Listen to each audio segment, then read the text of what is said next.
You can start to get away from the stuff you've been doing. We've got all these different pieces to train on. You need to get on some of those, and not only do you need to train on some of those, you need to learn how to strain on some of those. When you understand how to do that, your ability to help a team, their skill set's not going to be lifting weights. It's going to be the sport.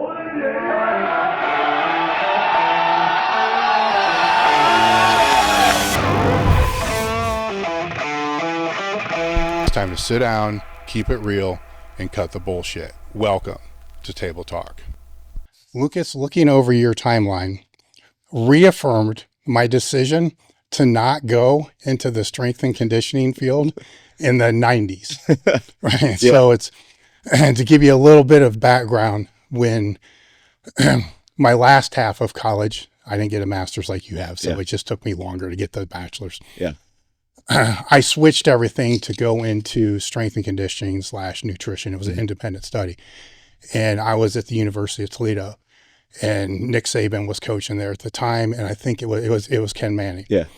And I really wanted to go into the strength and conditioning sector. But I was powerlifting at the time. Keep in mind, that was like priority here. Everything else was like lower than the floor. Yeah. Right. Right. And so I volunteered for, I don't even think I made it 2 weeks. And it was, well, it can back. I mean, I think he stayed like HIT, that the whole time. Yeah. Right. And so while I'm there, I'm like, no, it's all the machines once at the failure kind of moving through. Right.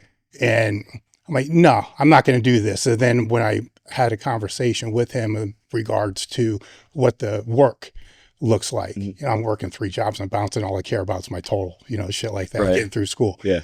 I'm like, no, man. And then I kind of got a sense, and it just like burst my bubbles. Like, no, man, I don't want to do this because I see what this could be. Sure. What it could be, but I didn't know for sure until I got to Westside. Then Louis started doing consulting things with a lot of different schools. And I start talking to a lot of the coaches like yourself.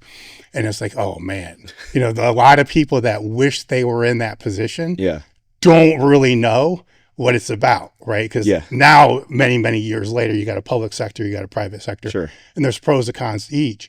And I've had several coaches on the podcast that are in both sectors, but none of them display the actual timeline that you have. Now, most do, right? But I haven't had them on the podcast where they've been at a place for X number of years. You've been in over the last 8 years, 8 places, right? It's something like that.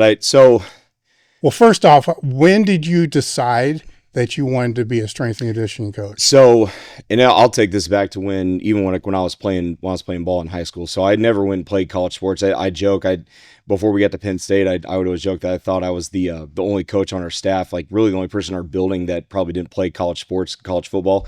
And it's funny, I found myself coaching college football now for going on my 10th season. But when I was probably, or really whenever I was in middle school and we started, when we were playing football, we were running track, playing baseball, all that, started playing sports. I remember a lot of the guys that I went to school with were wrestlers, and I was like, man, these guys are kind of jacked, got some muscle. And so I asked them, what do you guys do? And they're like, well, we lift with our dads in the garage. I'm like, well, that's pretty sweet. And my mom had just gotten us what was it?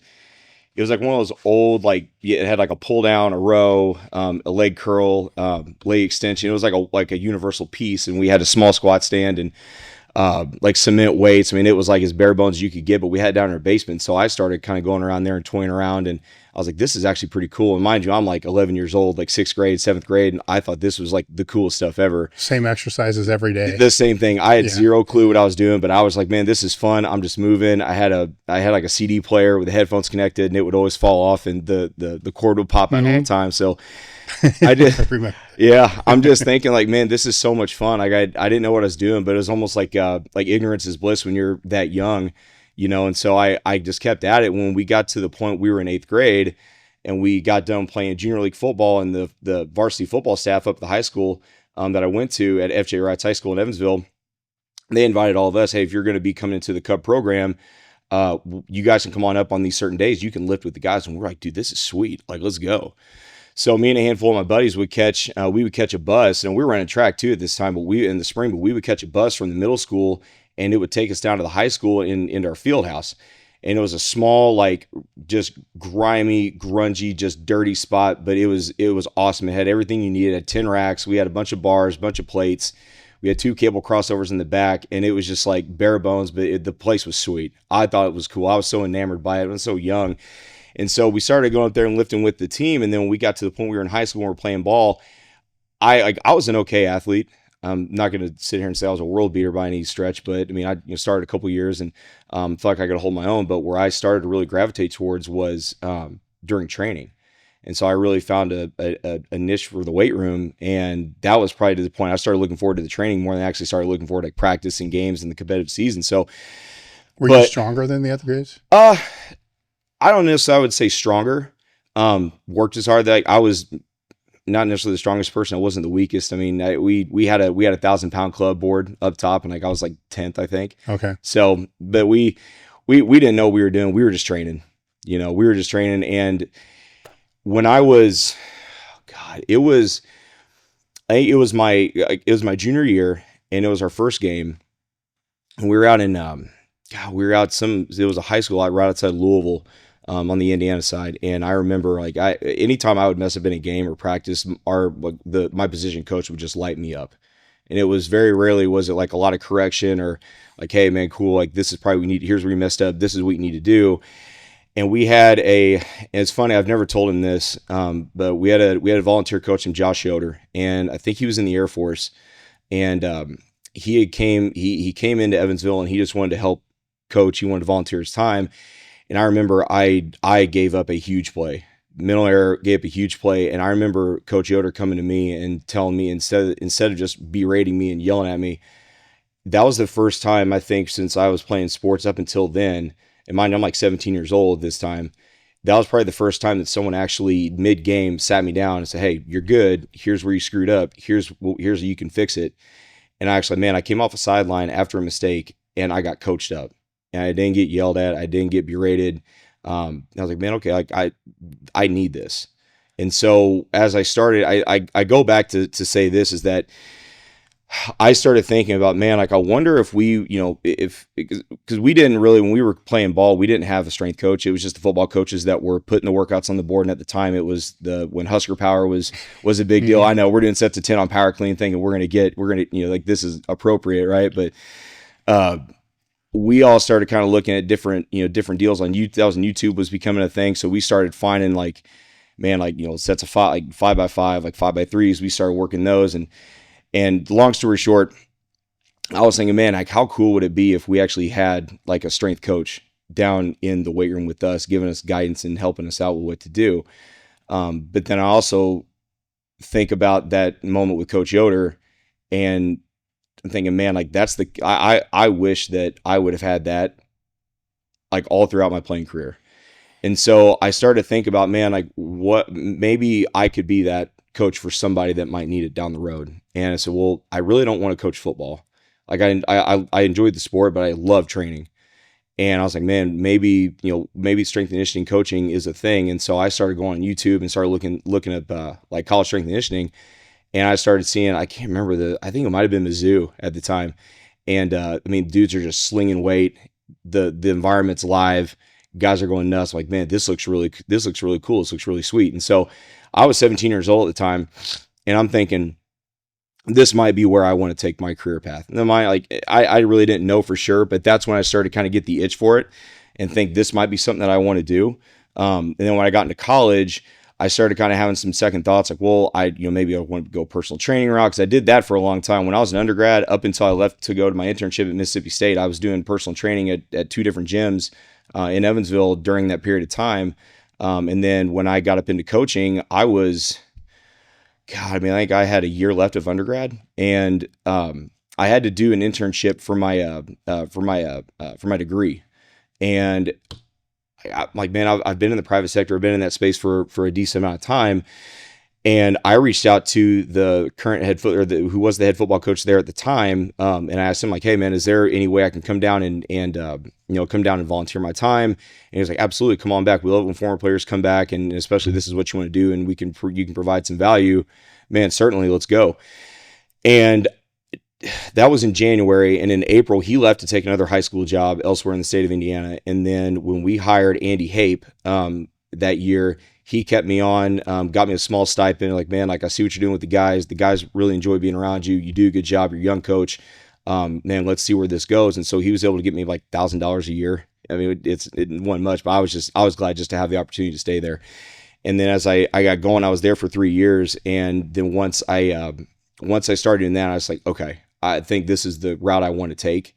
I don't know exactly how, like, if it's going to be high school the whole time, if it's going to manifest into something in college, or if I'm just going to say, you know what, I'm good. I want to go to the private sector. But at the time I'm thinking, man, like, how can I stay involved in the sport of football, but also be involved in the part that I love so much, which is training. And so that's when I started really doing some deep diving and digging on, collegiate strength and conditioning. What does that look like? How do you get involved? And so I had reached out.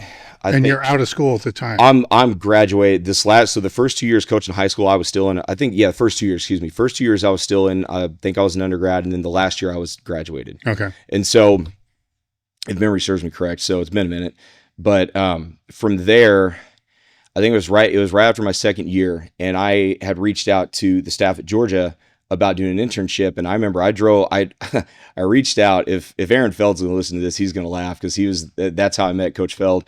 And I had sent an email in with my resume and all that. I applied for an internship at Georgia, and I got a hit back within like 20 minutes. And it was a Tuesday, and they're looking, and Coach Feld's like, hey, can you be down here on Thursday? I said, absolutely. So I got in the car from Evansville to Athens. It was like 7.5, 8 hours. I had some friends in Knoxville, Tennessee. So I drove down to Knoxville, stayed the night, and then I finished the drive the next morning and did an interview at Georgia.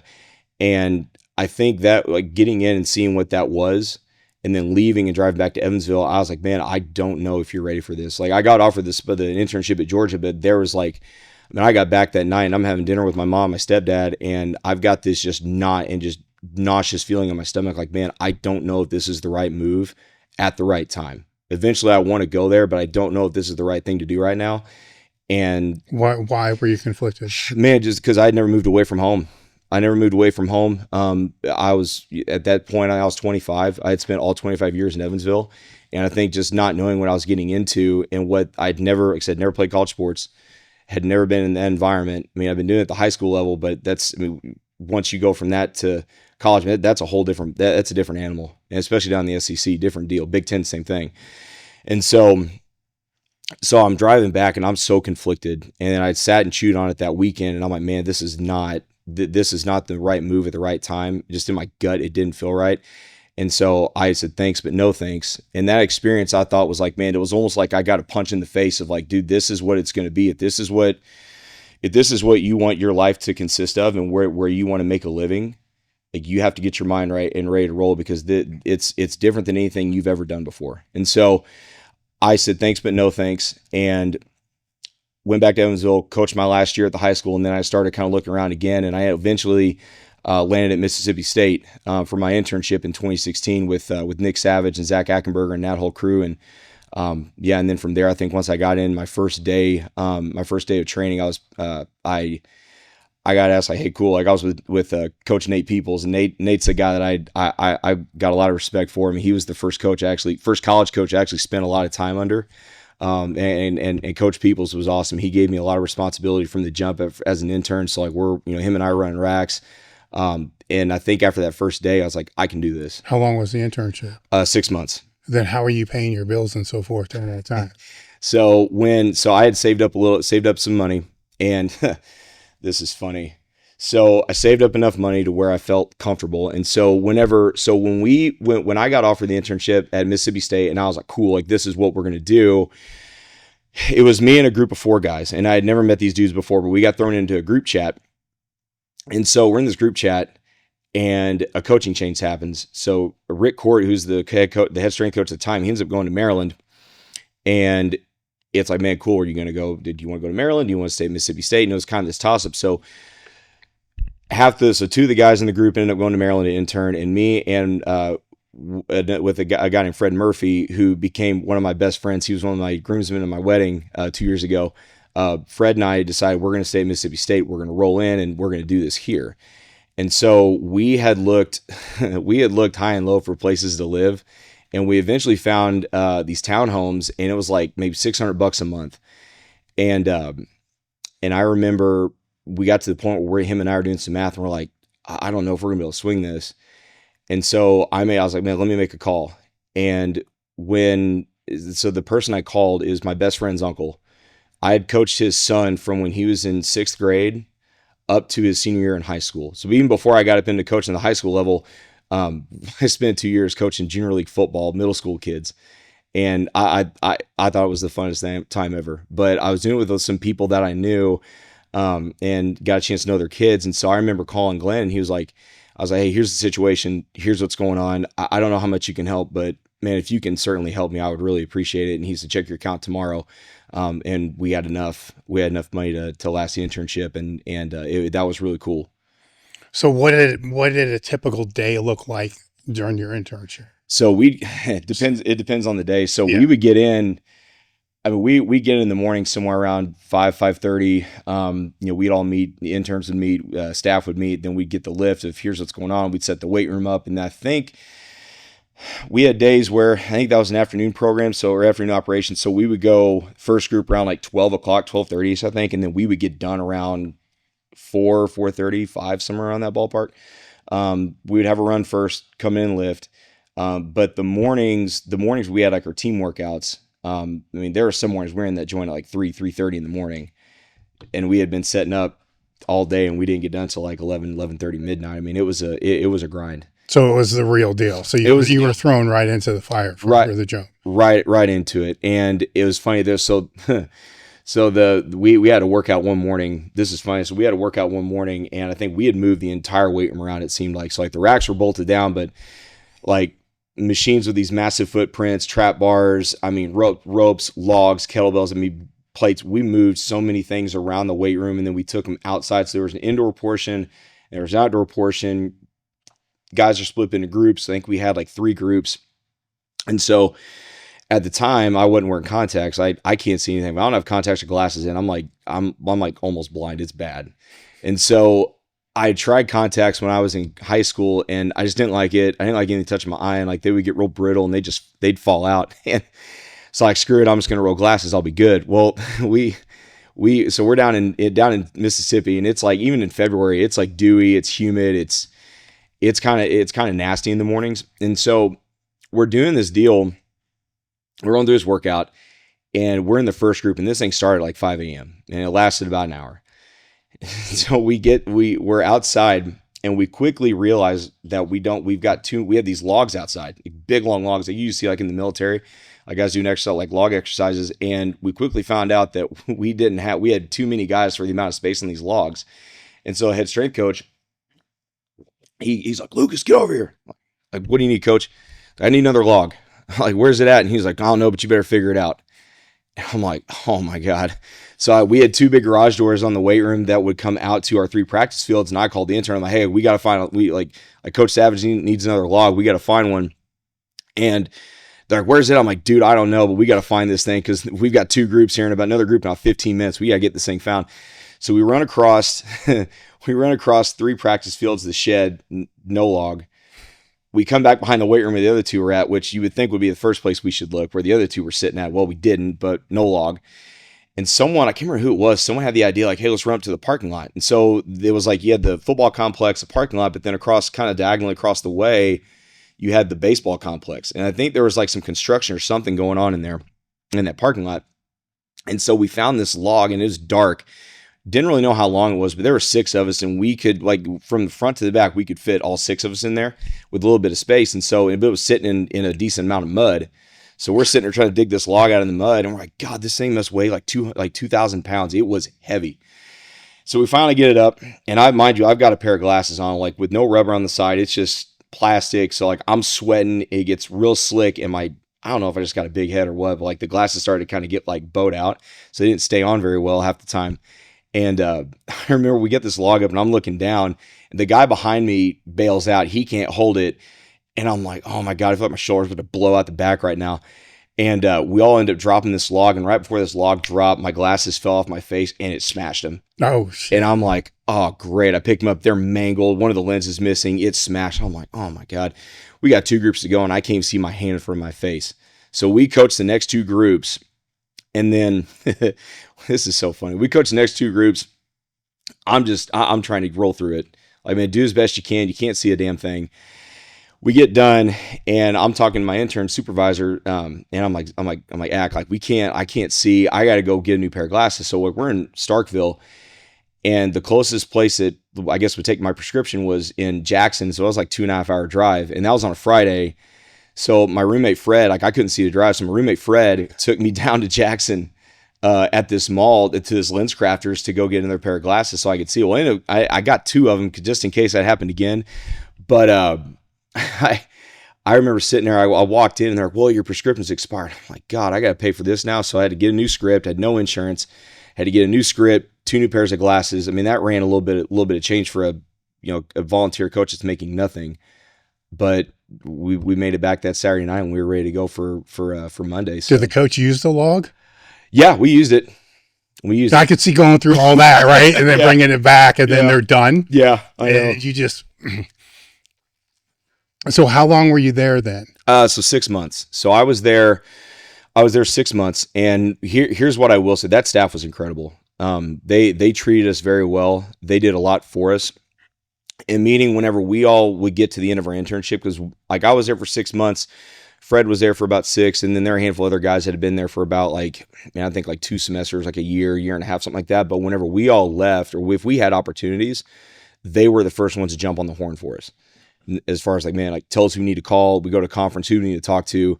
That staff was awesome. Now you're looking the entire time? Not the entire time, because I think if you start to look too early, you might start to get a little too much dip on the chip and jump into something you're truly not ready for. And so, I got an interview I went on when I was at New Mexico State that I'll kind of get into here in a minute, as far as like knowing like how long you really need to stay at a place. And so,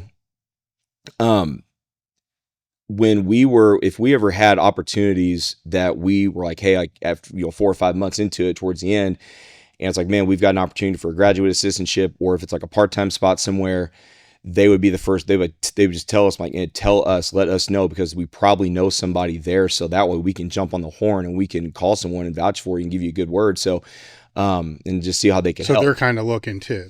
Yeah, I wouldn't say they were looking, but if we brought something to them, they would check it out and like, okay, cool, we'll see how we can help. And when I had a couple of different irons in the fire, they were the ones that were jumping on the horn for me and helping me out. And so I was there for 6 months, and then I ended up going to New Mexico State University. Now through the whole timeline, that was probably the scariest I guess part of my life that I think I probably went through, because it's like, man, you're a guy from Indiana, and the furthest west I'd ever been was like St. Louis, I think. And so I ended up going down, I'm like, I'm gonna go to New Mexico. I'm like, I don't even know where this place is at. Like, and so I drove down to Las Cruces, New Mexico, and I was there for 2 years.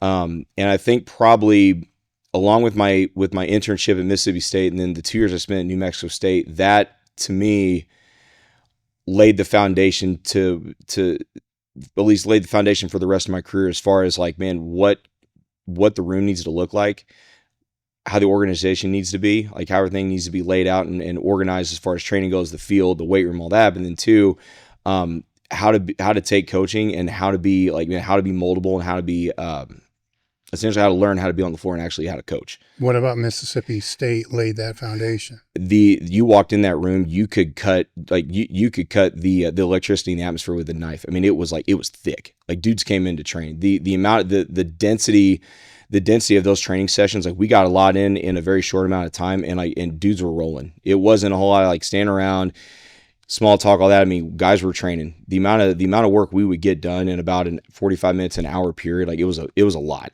And that was my first time really seeing, like, man, I thought I was getting a decent amount of work with these high schoolers, and I walked down there, and I'm like, dude, this is on a whole nother level. It was a whole other level. So, was there any time during that you started questioning what you were doing? No, because I think I was so green at the college setting, right? Because it's one thing if you've been in it for a handful of years and you've had all these different experiences to be like, man, okay, cool. I've earned an opinion on what I'm at now, where I'm at now, what I'm seeing, what's going on. But I think if you're coming in like, man, I'm a high school strength coach for 3 years. I'd done personal training during that period too. It's like, well, what kind of merit do you have to sit there and say like, well, I don't agree with this, don't agree with that. It's like, man, just have an open mind, be a sponge, get in there, see what's going on. And I think that's what I've tried to do every place that I've been is be like, man, find things that I align with. I think, man, I think these couple parts are really good. And maybe identify some things like, man, I don't know if I was if I was in charge, I don't know if I would necessarily go this route, but try to find out why the person in charge is thinking that way. And so you can at least try to gain a better perspective on maybe why something's on paper for the weight room, for the field, whatever it is. And so, but yeah, when I was down there, I was just like, man, I'm just going to roll with it. And I feel like within what we did training wise, but then also too, talking to the other coaches and starting to get exposed to different, different programs, like, man, APRE, daily undulating models, all sorts of different things that that the other coaches on staff would give the interns. Like we started messing around with some of this stuff. I'm like, okay, there's a lot more that's out there than what I was exposed to during undergrad and then during my time as a high school coach. Just to clarify something real quick, sleep is important. We get that. A friend of mine recommended that I check out the Chili Pad. For a few years, I've been using the Chili Pad, and the Chili Pad 2.0 by Sleep Me. It's a water-based mattress topper that works with your existing mattress. It cools or heats from 55 to 115 degrees. The nightstand remote with the Chili Pad 2.0 automatically kicks in when you get into the bed. The new 2.0 is quieter, the tank is bigger, the topper unzips for washing, and it's built with waterproof protection. Chili Pad 2.0 is designed and assembled in the USA and comes with a 2-year warranty. So go to sleep.me/table talk and get $255 off. Free shipping, 30-day trial, free returns. You briefly mentioned something about your interview with New Mexico. Yeah. So when I got to, the way I ended up at New Mexico State, I was gonna go down to a school in LA. I was gonna go to USC for an internship, and one of the coaches that I was with at Mississippi State had been at New Mexico State for a handful of years and told me like, man, if you really want to actually go learn. If you want to learn actually how to like get down and coach and really get a good coaching toolbox, you need to go down there and you need to spend some time. So I was like, okay, cool. Let's rip and roll. So I had gotten in touch with one of the coaches down there, Akeem Robinson. I got in touch with him. We talked and he's like, man, cool. Come on down for an internship. And then when I got there, it was probably, 3 weeks, 3 weeks. I got there in August. It was probably 3 weeks or 2 weeks maybe. And one of the assistants that was there ended up getting a full-time job elsewhere. Excuse me. And so from there was a paid spot open. So people moved up. We had 4 full-time, and then we had 2 like part-time like coaching assistants. And so I went from unpaid intern to coaching assistant in a matter of about 2 weeks. And I'm like, okay, cool. So you just went a 6-month internship and now 2 weeks as an unpaid intern here, and now you're getting a little bit of money, and now you're going to have more responsibility. So for me, I'm like, okay, cool. This is probably why this was in my gut. This is probably the right move to make. And so there I had an opportunity to work football, track and field, cross country, men's basketball, softball, baseball. I mean, there were a lot of teams. We had a lot of teams on campus, but it was awesome. Because at that point, it was, like in high school, worked a lot, mainly football, but then we had a couple of the other sports that would start to like, man, we want to get some training for our kids too.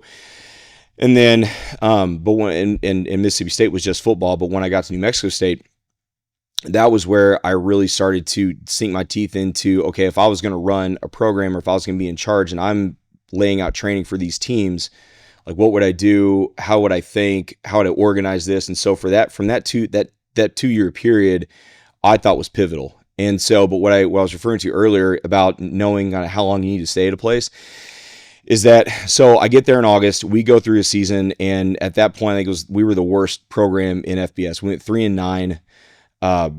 It was rough. I had never experienced anything like that. That was my first go with college football. But we get through that first season, and my name got dropped for, or at least I got recommended for a GA up at Colorado State, and I got a call from the staff, and they're like, hey, someone gave us your name, think you'd be a good fit. Would you be interested in interviewing? I was like, well, of course, sure. Like, if someone's interested, why not? Especially at that point, why not talk, right? So I drove from Las Cruces up to Fort Collins. That was about an 11-hour drive. It was a 2-day interview. And I remember after the first day, I got back to the hotel and I'm thinking, man, I don't know if it's time to go, because I had just spent an in-season period with Coach Decker and his staff. And there was something that's like, I was like, man, I think I need to stay here for at least another year. I feel like I need to see not only an in-season, but I need to see a winter. I need to see a spring. I need to see a summer before I feel confident and feel like, man, this is probably the right time to leave here. I just felt like. So were there questions that you were being asked that you just weren't confident on how you were answering? No, it wasn't that. It wasn't necessarily that. I spent time up there with that staff and just kind of watched the guys train. Talked to some of the interns, talked to some of the assistant coaches, and it wasn't anything like I never really got asked a whole lot of questions. It was like, man, that first day I was up there, I was watching, I was seeing how they do things, how they go about it. Like in the morning there were a few questions from the director. He asked me like, man, cool, bring your stuff. You're going to train. I want to watch you train. I'm like, okay, cool. So I went through that, and then I went through the whole day. And it was just one of those things. I'm like, man, with what we're talking about for the winter and the spring, and then kind of what I'm seeing here, I was like, I think that I would be better suited to stay where I'm at, because I haven't seen enough yet. And I think what we're going to do is like, man, this is going to be something I'll be able to take with me the rest of my coaching career. And that's not a knock to anybody at all. It's just when we started laying down plans and for the winter and whatnot, and I actually had a hand in what was on the board and what we were going to do, a small part of it. Mind you, because I was like very low on the totem pole at the time on the staff, but I did have a little bit of a hand and a little bit of a voice in what was going on in that room for that period of time. So like, man, I'd actually like to see this through, and I'm in a good spot right now. It just, at the time, it just didn't feel like it was the right move to make. And it kind of makes sense though, because if you're trying to figure out the general periodized scheme wherever you're at, you need to be in there for a full year to get through a full season, off season, transitional phases, and all this other stuff. But there's other sports that are going on at the same time. So it's really longer than a year, right? Because some of them you're going to be coming in mid-season. Or especially you listed 6 sports, right? So all those have different seasons too. Yeah. And so I think that's a good point too, is that I had all these other teams that I was working with, and to me, I'm thinking, man, if I go take this, yeah, it's football only, but I'm not going to get the opportunity to have responsibility of teams of my own. I'm not going to get a chance to sit there and, man, lay out training for track, for cross country, for the pitching staff with our baseball team. And so I saw the value in being able to have responsibility over the value of, man, let's go get a GA somewhere and be a part of a staff where you may or may not have a whole lot of say in what goes on. And so for me, at least, I could start to put, stuff on paper where it's like, man, okay, I like this, I don't like this. I could start to, navigate the road of like playing and organizing training depending on, the equipment available, the space you have available, the population that you're working with. And so to me, at least at that juncture in my career, the better opportunity seemed to be where I was at. And I felt like if I left, I was going to miss out on that.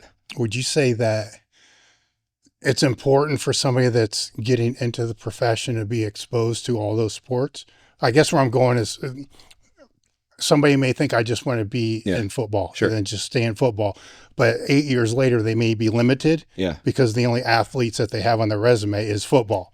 Right? Where a lot of the smaller schools who are going to bring people in, unfortunately, they got to fit all these roles. Where in a bigger school, there's you get what I'm saying? It's like 100 freaking coaches. Where a smaller school, there's like 5. And so I think that's probably the one thing. So like if you, like at the end of the day, and I say football is easy, like that doesn't mean like, oh, this is like, it's a cakewalk, but usually you're going to get a group of guys that like to actually get in the weight room and train. Right.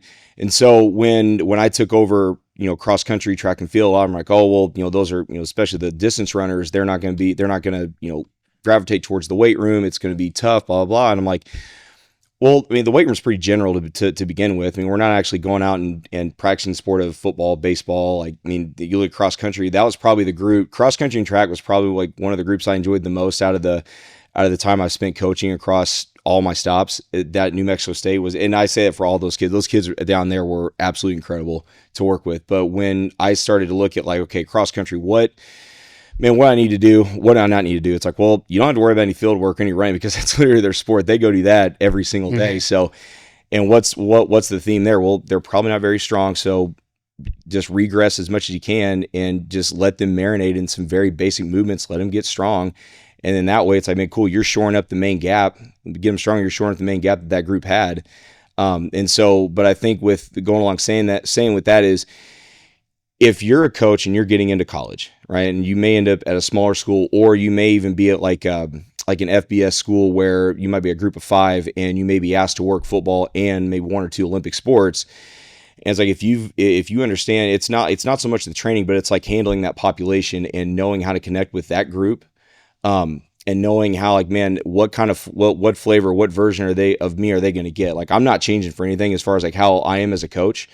But I am gonna kind of deliver the message a little bit differently to a group of football players than I am some of our women's cross country team, where they might be 100, 110 pounds, and it's like, man, cool, we've got 65 pounds on the trap bar, but you're still coaching the same thing. You're still doing your job. Just the delivery of the message might be a little bit different based on the population. Track's interesting though, because you have throwers all the way to the endurance athletes. So your programming, right, has got to be far more dynamic.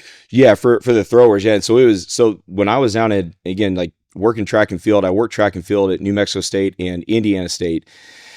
Indiana State, the throws coach took over. He wanted to do the whole thing. He had a CSCS. I'm like, cool.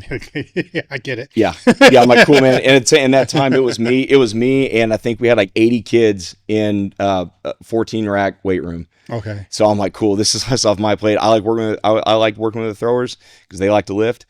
But for me, I was like, man, this is going to help me out quite a bit if I don't take them. But when I was at New Mexico State, Doug Reynolds was our head track coach my second year there. He was an elite level discus thrower, and him and I would talk training, and he's like, man, we need to, like, the girls need to get really strong. So I'm like, cool.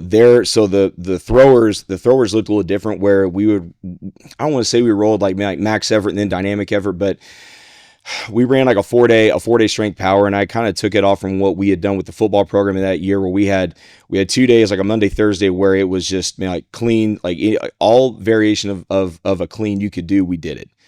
Like, man, like 3 position clean, block clean, hang clean, power clean, clean pull.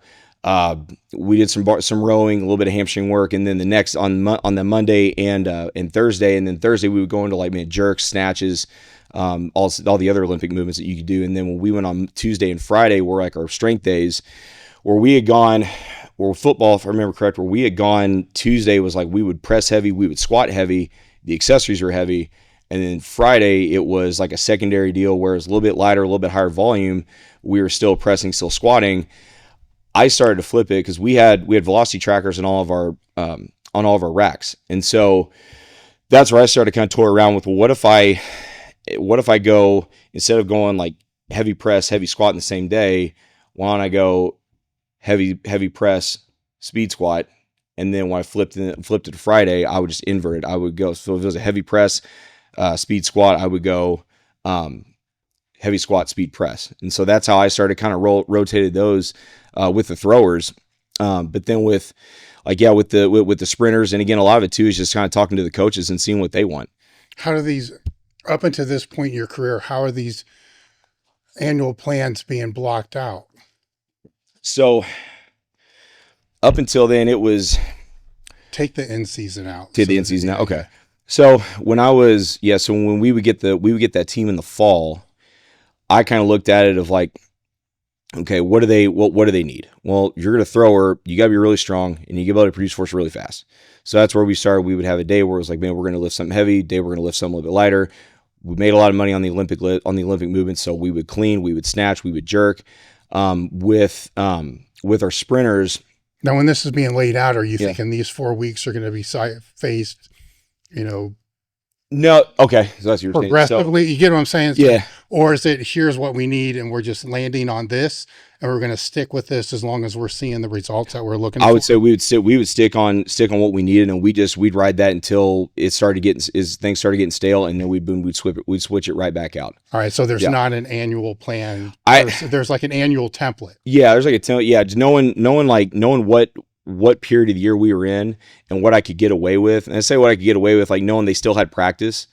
But when you get into the competitive year, you start talking about like, man, you're traveling, and sometimes you're going a really long way for some of these meets. So like when I was down in New Mexico State, it was, we would just stick with stuff until I thought, man, this is getting really stale. Or like probably one of the programs we ran a lot with a lot of the teams there, we would run APRE. And so, we had the APRE 10, we had APRE 6 and APRE 3. And so you're either working off a 10 rep max, a 6 rep max, or a 3 rep max. And so the way we ran a little bit differently, because if memory serves me correct, it's the two work sets are going to be taken to failure. You look at the first work set, whether, say if you're working APRE 6, man, if it's a 6 rep max, you take it as many reps as you can get, and based off however many you get past 6, or if you don't get 6, then it's going to determine, well, here's how much we're going to add, or here's how much we're going to take off, or if we're going to stay the same. Mm-hmm. And so the way that we would kind of run that would be, we'd run about 3 to 4 weeks of 6 until that stalled out. And then slide into 3s for another, 4, 5, 6 weeks or so. And then by that time, man, 2 months down the road, 3 months down the road, you're starting to get to the end of the semester, because really you go through like, man, end of August to September, October, and then you get in December, finals are going to start to hit, and then you're going to start to give them stuff to take home. And then once you get back into training, once they get back into campus, now all of a sudden it's like, all right, well, cool, we're going to be going to a meet here in about, 4 or 5 weeks. So then it's like, you look at the body of work they had done through the fall, what they got sent home with. Hopefully everyone did what we sent them home with, Yeah. And then from there, it's like, all right, well, what do we need to do? Well, we still need to train the strength quality. That needs to be there. But now we need to start to talk about, man, the speed quality, rate of force development, all that, especially with the throwers. Now we started really focusing a little bit more on that. And so that way it's like, man, let's start pulling some of this volume back. Let's get them ready to go for whenever they go to their first indoor meet. And those were usually up in Albuquerque. So God, they would drive about 3.5 hours, I think, from Cruces up to Albuquerque.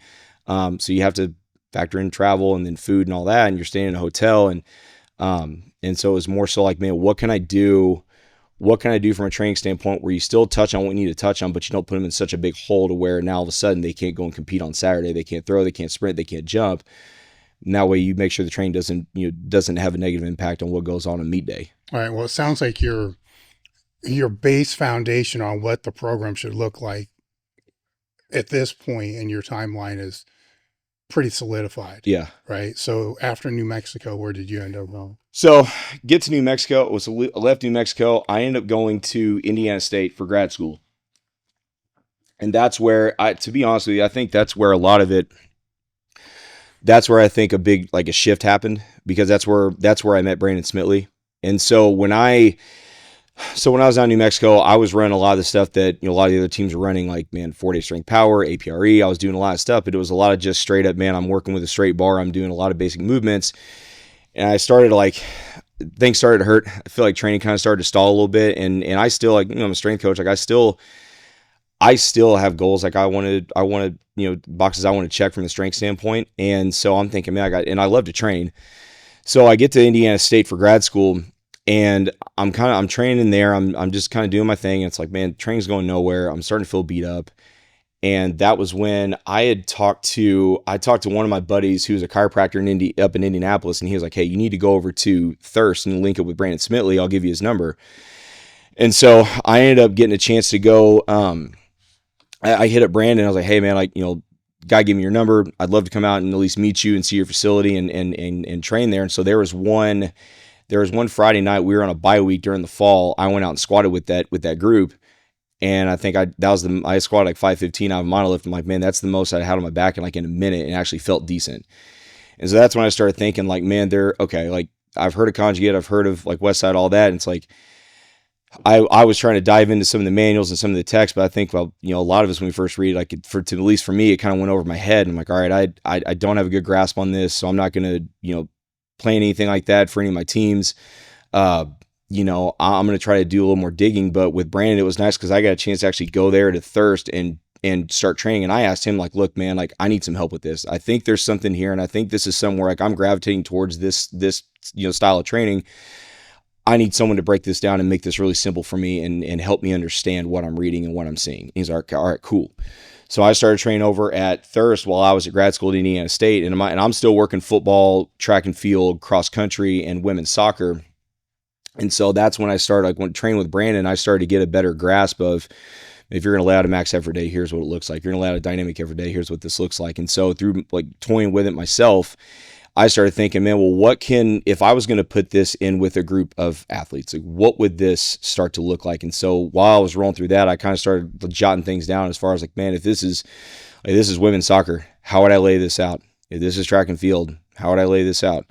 And so I started thinking about that as that fall and football season went on. And then once we got up into the winter and the spring, that's when I felt confident enough. All right, let's put some of this on paper and let's roll through it and let's see how this goes. Because I never ran anything like that before with a team.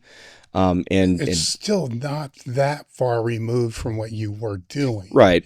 Because you were working in smaller waves. Mm-hmm. You were using variations of the clean. Yeah. Changing them when you felt they needed change. So I can see why you kind of grasped onto it. Sure. Because it is kind of from principle standpoint. Right, from principle, very yes. close to the same. Yeah. More explosive, more, load based. Yeah. So as you're with your own training, so this is interesting, right? Because you work in the weight room all freaking day. Yeah. And then you're going to go to a weight room, right? Yep. And it's how did you get over that, right? Because it's most coaches don't. Yeah. I think for me it was because they're already long days. Yeah, they're long days already. I mean, I think my first group in the morning was somewhere. I mean, we'd have some football groups that would start at 6, and I think track would get done at like 7:00 at night. And Brandon had the gym open until like 10, and there was a crew. And it was funny. There were actually a couple guys I went to class with that trained out there too. And so once we get done with track about 7, I'd roll up there about 7:30, 7:45, and we'd just train. So I enjoyed it because I'm like, man, this is a way to at least get away from work. Like I would still look at the weight room that I work in. It's like, that's still a spot where you work at. And so for me, it's like, man, cool. I can grab some caffeine. I can grab a little bit of food, jump in the car. And whether it's a 5-minute drive from campus down to Thirst, or like when I was out in California and I would go train out of Boss Barbell, and I'd take about 30-40 minute, drive from campus up to Mountain View. It was still like, man, I always enjoyed that part of like the training day of like, man, like, get some caffeine, throw some music on, kind of get your mind right about where you're about ready to walk into for training for the day. But I enjoy getting around other lifters, other coaches. And I looked at this as like, this is an opportunity for me to get outside of the normal, population that I guess I'm around all day. And I actually get to be around other lifters. I get to be around other coaches. And it's like, when you're around a guy who set a world record, like, you can't tell me if you're a strength coach working in any kind of setting or sector, you can't go in a place like that and take something away that you can implement within the teams that you coach in there and the weight room you work in, to help your athletes get a little bit stronger. So to me, that's how I looked at it. It was like, not only am I learning more for my own training, but I'm finding bits and pieces that I can take into the environment that I work in, and I can use for with the kids that I coach in hopes to help them while they're rolling through the weight room. Were you able to do that there?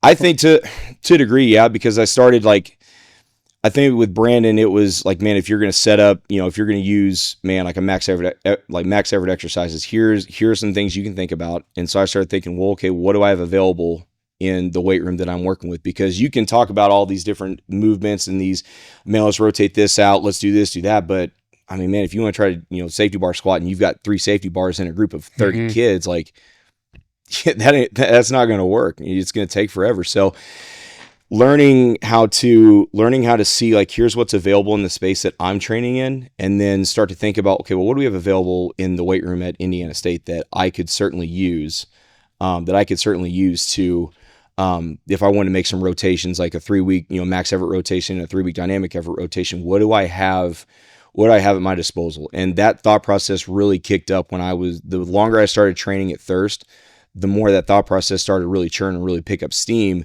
And then I sat down at my desk and I'm looking in the weight room like, okay, well, I've got this, I got this, I got this. So when I started to lay out, man, like max effort, dynamic effort, here's what I have available. And then it became, I guess, without getting too long-winded, I feel like I gained some clarity while I was out there training with Brandon. And I think like that's probably the one guy I'll say that has helped me a ton as far as understanding that system. And not only in just within your own training, but if you're going to use that within a team setting, how do you make that work? And also, how do you make that work at scale? Because you got large teams you're going to work with. So when you first started to implement, let's just say the dynamic effort's kind of easy, right? It's a 3-week wave percent basis, however you want to do that. Yeah. The max effort, how did you originally put that in, right? Because that can be defined a lot of different ways, Sure. right? From what I've seen, a lot of coaches will have like a 5-week, a 3-week, a single week, or something like that. So from the jump, how did you throw it in? That's what I did. So I asked Brandon, like, man, how would you roll this within a team deal? And him and I were talking, and it made a lot of sense to me, because if you're gonna, and I made this, I won't say I made this mistake, but I feel like if there's one thing I could change, like as far as like how I've kind of laid things out. I did a weekly rotation when I was at Boise State our first year, and in the summer, and I liked it, but I didn't love it. And I'll get back to that. I'll get to that here in a second, why I didn't love it. But when I first started putting that in at Indiana State, it was, we're going to pick 2 main movements. We're going to pick a main movement for upper and lower. We're going to keep that in for 3 weeks. And just like you said, I'm going to work to a hard set of 5, and then I'm going to work to a hard set of 3, work to a hard set of 1 with a little bit of gas left in the tank, not take it there. So hit a 3-week wave there, and then find like, man, another movement and rotate it out into that other movement. And then I just repeat the same set and rep scheme. So work to a hard 5, work to a hard triple, work to a hard single, boom, rotate it back out to another one. And then once we get through 3, it was like, usually that's 9 weeks. You're kind of getting pretty close to the end of the semester. And so that's when we would rotate back in just normal bench, normal squat. And let's see what where we're at, and let's evaluate the groups from a strength standpoint. Now, when you're looking at those 9 weeks and those 3 different movements over the 9 weeks, are you stacking those in any specific manner, or is it just whatever movements you have access? In other words, are you going from like a low box to a higher box? Sure. To a higher? I think I think from the jump it was just, man, here's what I have access to. And now it's like the same thought. The thought process is the same, but it's a little bit different, because again, early on, it's like, man, what I have access to, and then based off what do I have access to as far as like what kind of variations I can make within reason, right? We don't get too in the weeds and get crazy with it. What variation can I start with that is gonna the relative intensity will be the lowest? And then what can I put on the second wave to where, okay, cool, relative intensity is going to creep up a little bit higher, and then on the third wave, what can I get the most load on? So you can go from like a front squat, squat to like a front squat to like a safety bar squat to a back squat. So so I'll give you an example. So we just got to Penn State, and so what I'm looking at as far as, well, okay, we've got yoke bars, we've got straight bars. And that was really the 2 bars at the time that we have. And so I'm like, all right, well, what can we do with this? And so and this is kind of how my mind, like this made the most sense to me when we got there, is like, man, because you're with a brand new group, you don't want to get too crazy with it. And all of a sudden you got guys missing, and it's like, they're like, well, what the hell is Coach White doing? Why is he having us do this? Like, this isn't working. So I looked at, all right, max effort days, here's where I'm going to go. Start with the front squat and start with the floor press. So probably from a squat and a press standpoint, probably going to be the 2 movements you'll use the least amount of weight on. And we would run it, man, same thing. We would run 5s, a week of 5s, a week of 3s, a week of 1s. But then the last set would be like, man, a 5 to 7. And then on week 2, it'd be like a 3 to 5. And then on the singles week, it would be a 1 to 3. So that's how we would set the max effort waves up 3 weeks at a time. But what I did with the, and I'm more so talking about for the O&D line, that's the group that I'm directly responsible for as far as in the weight room right now in my role. But when I looked at the max effort day, that's how I laid it out. But then I went to the dynamic day. I'm like, well, what can I do from a standpoint not only of exposure to a different bar, but how can I use my dynamic movements to set up the next max effort wave? And so I went to, because I was like, okay, I want to go from a front squat to a safety bar squat. So I used the safety bar in for our dynamic work for 3 weeks. And then with the press, it was like, all right, cool, we're going to go floor press. Man, where do I want to go next? Okay, well, we're going to go close grip bench for our dynamic work. And so when we did the dynamic work with the close grip bench and with the safety bar squat, I just rolled it against chain. So anytime like I'll start a dynamic wave, if we've got access to bands and chain, I'll go chain first. I think 5x5 is a really easy way to build some safe volume, get them used to what accommodating resistance feels like, because you can't assume that they've used that just because it's in the weight room. So then once we went through that, all right, cool. Now we're going to roll up into that second wave to where now I've got the safety bar squat as my main squat, and then I'm going to go into a back squat as my dynamic work. And then when we go up into the close grip bench for close grip bench against chain close grip bench for our main work, then I'm just going to go to just a regular bench. Again, so I'm gonna start to add some bands in and use it that way too. So that's how that's where I started the max effort rotation.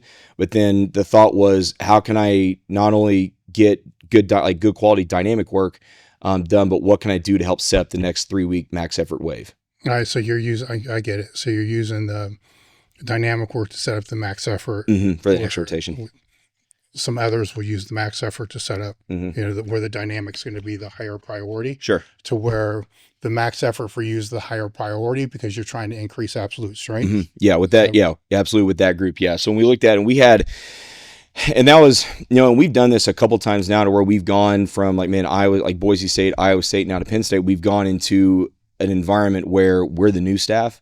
We haven't seen a whole lot of these guys train. We had a decent amount of guys from Iowa State come over to Penn State with us. And there are guys that we've seen for the last, 1 to 3 years. But with the guys that stayed, guys that came in from the portal, it's like you've never seen them lift before. So it's like, man, it's more so let's take a look and see, let's set these first 3 weeks up. Let's assume that no one knows really what's going on. And so set up the first 3 weeks. Let's get a gauge on, from a strength standpoint, okay, where are we at? And then that way you can start to get an idea of, okay, where we need to go the next 3 weeks. And then the next 3 weeks after that, where do we need to build this winter phase out? And then what do we need to do during a spring practice period to help maintain some of those qualities, make sure we don't dip and we don't get in a bad spot. And then you get the 2 weeks after that before they go home in May break. And then that gives you an idea of like, man, we've had say 16 weeks of training with some football sprinkled in there and some winter competition sprinkled in there too. Then you look at like, okay, what gaps do we still need to fill when, with the May break hits, and then into summer, how do we set up May, and then how do we set up the 8-week period in summer? And so I think you can gain a lot of clarity for how you lay the rest of that period of time out before you get into fall camp based off what you get from January up and through May. I've been training for over 4 decades now, and keeping track of all my training metrics has always been a big part of that. It wasn't until later on that I realized that keeping track of your internal metrics are just as important, if not more important, the longer you're in this game. Most primary care physicians, if you go in for any type of issue, they'll look for what's off, but they're not necessarily looking for how to optimize where your labs are for where you want to go. That's where Merrick Health comes in. Merrick Health does advanced blood work with medical providers around the world and a health coach who helps build a plan around your goals. I worked with Merrick to build a custom lab panel for this show. They have guided optimizations that can help you set you up with a health coach to be able to work through what your goals are, from the prescriptions to supplements, just the whole deal. Don't have to do that. You can just do the lab panels. They have options. You can find this at merrickhealth.com/tabletalk for 10% off your first order. One of the best decisions that I ever made was to partner with Merrick. So I highly suggest you head over to merrickhealth.com/tabletalk and get started today. All right, I'm going to geek out here for a minute. So you have the season, right? Yep. So what's the season, like 12, 14 weeks? Well, it used to be, and now with how long the college football playoff goes, I mean, you could start camp beginning of August, and you might not get done until late January. Now, we also had a deal last year where, some weird Iowa State last year, we played a week 0 game over in Ireland. And so we bumped, God, man, I think we ended up bumping, camp up like 2 weeks, if I remember correct, at least a week. So you're talking middle towards the end of July, mid to end of July up and through, man, I think if we played the bowl game we got invited to, I think it would have been like towards like December 30th, I think, or like New Year's Eve. So, I mean, you're looking, it's a long period of time. All right. So you basically have, say half of January. Yep. So January, and then February. Mm-hmm. March, when do they get out? So March, like our spring break this year, we had 1 week in March. You had 1 week in We had March? 1 week. 1 week in March is to finish out training, spring break, and then we started spring ball once we got back. So January, February, March, you have 4, 5, 6 to 7 weeks. We were able to. So we were able to get 8 weeks. So you got 8 weeks. 8 weeks. Then you got a break for how long? 1 week. Okay. Then they're back for how many weeks? We had a week of training with us, and then 5 weeks of spring ball. So really, you get 15 practices, 3 practices a week. Then you're into the season. And then we're into May.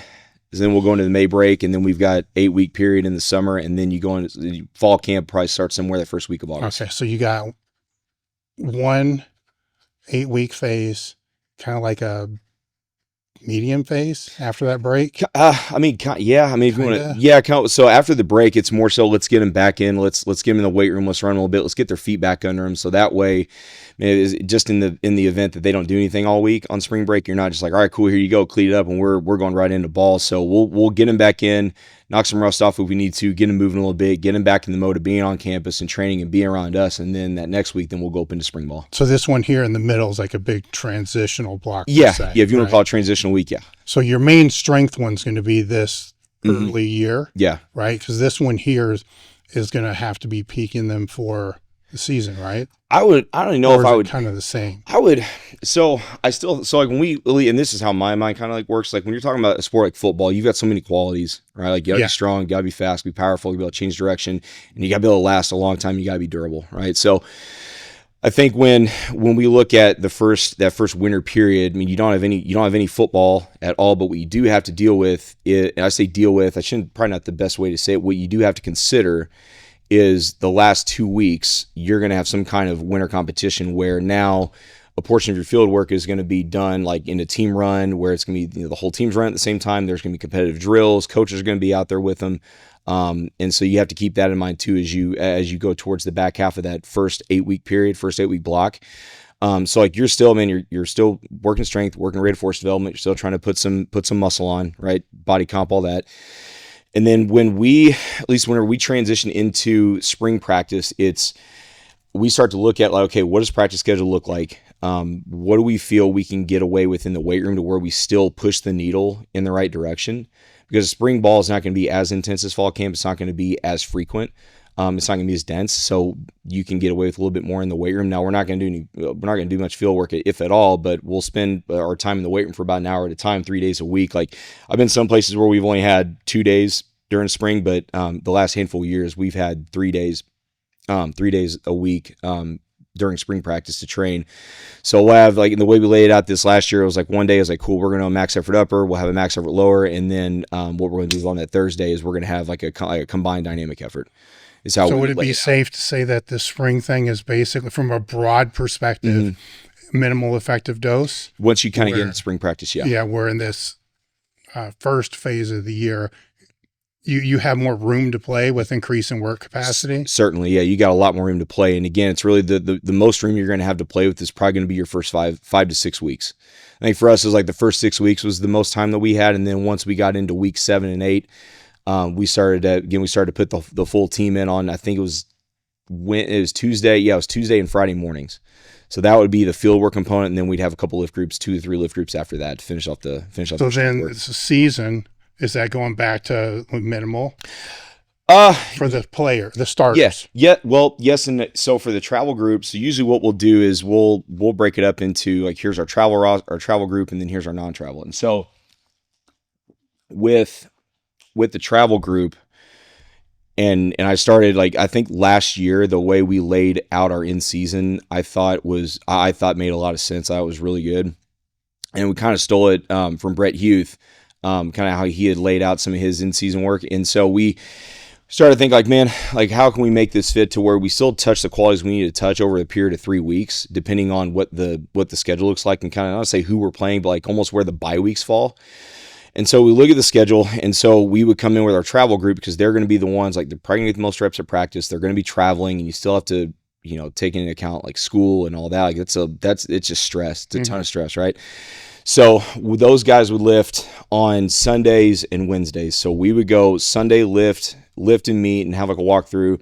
Monday would be their off day, and then we come back practice Tuesday, practice Wednesday. Those are our 2 big practice days. Thursday, we start to kind of peel back a little bit with almost just like helmet spiders. And Friday is a big walkthrough. And then if we're home game, cool, we're done for the day. Or if we're traveling, then do the walkthrough in the morning, boom, you're over to the airport and you're heading out to play. So with the travel group, the way we would roll this we would go on Sunday would be the lower, Wednesday would be our upper.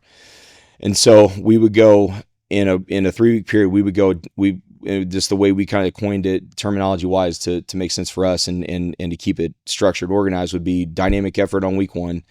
And that would be somewhere between 40-50%. We'd either add band or chain onto it. Most time we would just add band with it, and the movement would be full range of motion because we didn't want to lose any of that, right? Mm-hmm. So it's like, well, this is going to be the least amount of weight that we're going to move in the next 3 weeks. So let's keep the full range of motion there. We would get into the second week, and we would kind of turn that sub-max effort to where now you're working somewhere like 60-75%. We're going to go straight weight, and we're usually working like doubles, triples off that as well too. And we're going to keep a full range of motion on the press, the squat, whatever that looked like for that 3-week wave. We'd start to introduce some boxes. And then once we got up into our third week, we turn that like circa max to where now we're rolling somewhere between 60-70% bar weight. And then we had enough chain, last couple places we were at where we could start to, at least last year, we could start to load roughly like a 30-ish% load with chain. So you're getting about 60-70% at the bottom. You're getting upwards between 90-100% at the top. And so for us, that we felt that was a safe way where we can still expose our guys to load. Is there still a box on that third wave? We would still put a box on that third wave. And the way we would set the chain up, it unloaded enough on the bottom where it's like, okay, you can feel enough chain dissipate or load or unload into the ground to where it almost felt like true bar weight. Now, are you going with the box and the chains during the season because you're deloading the bottom position to be able to help them to recover faster? Yeah, for sure. So when you look, and again, that's probably one of the reasons why I think a box squat is great, especially when you look at the duration of a season with football. It's like, man, you're looking, like I said, from August up until almost into January. So it's like, man, if you're going to ask someone to take 80-90% plus, and you're going to ask him to get down in the hole, that's the most mechanically disadvantageous position, right? So it's like, man, that's going to ask just an increased demand on recovery.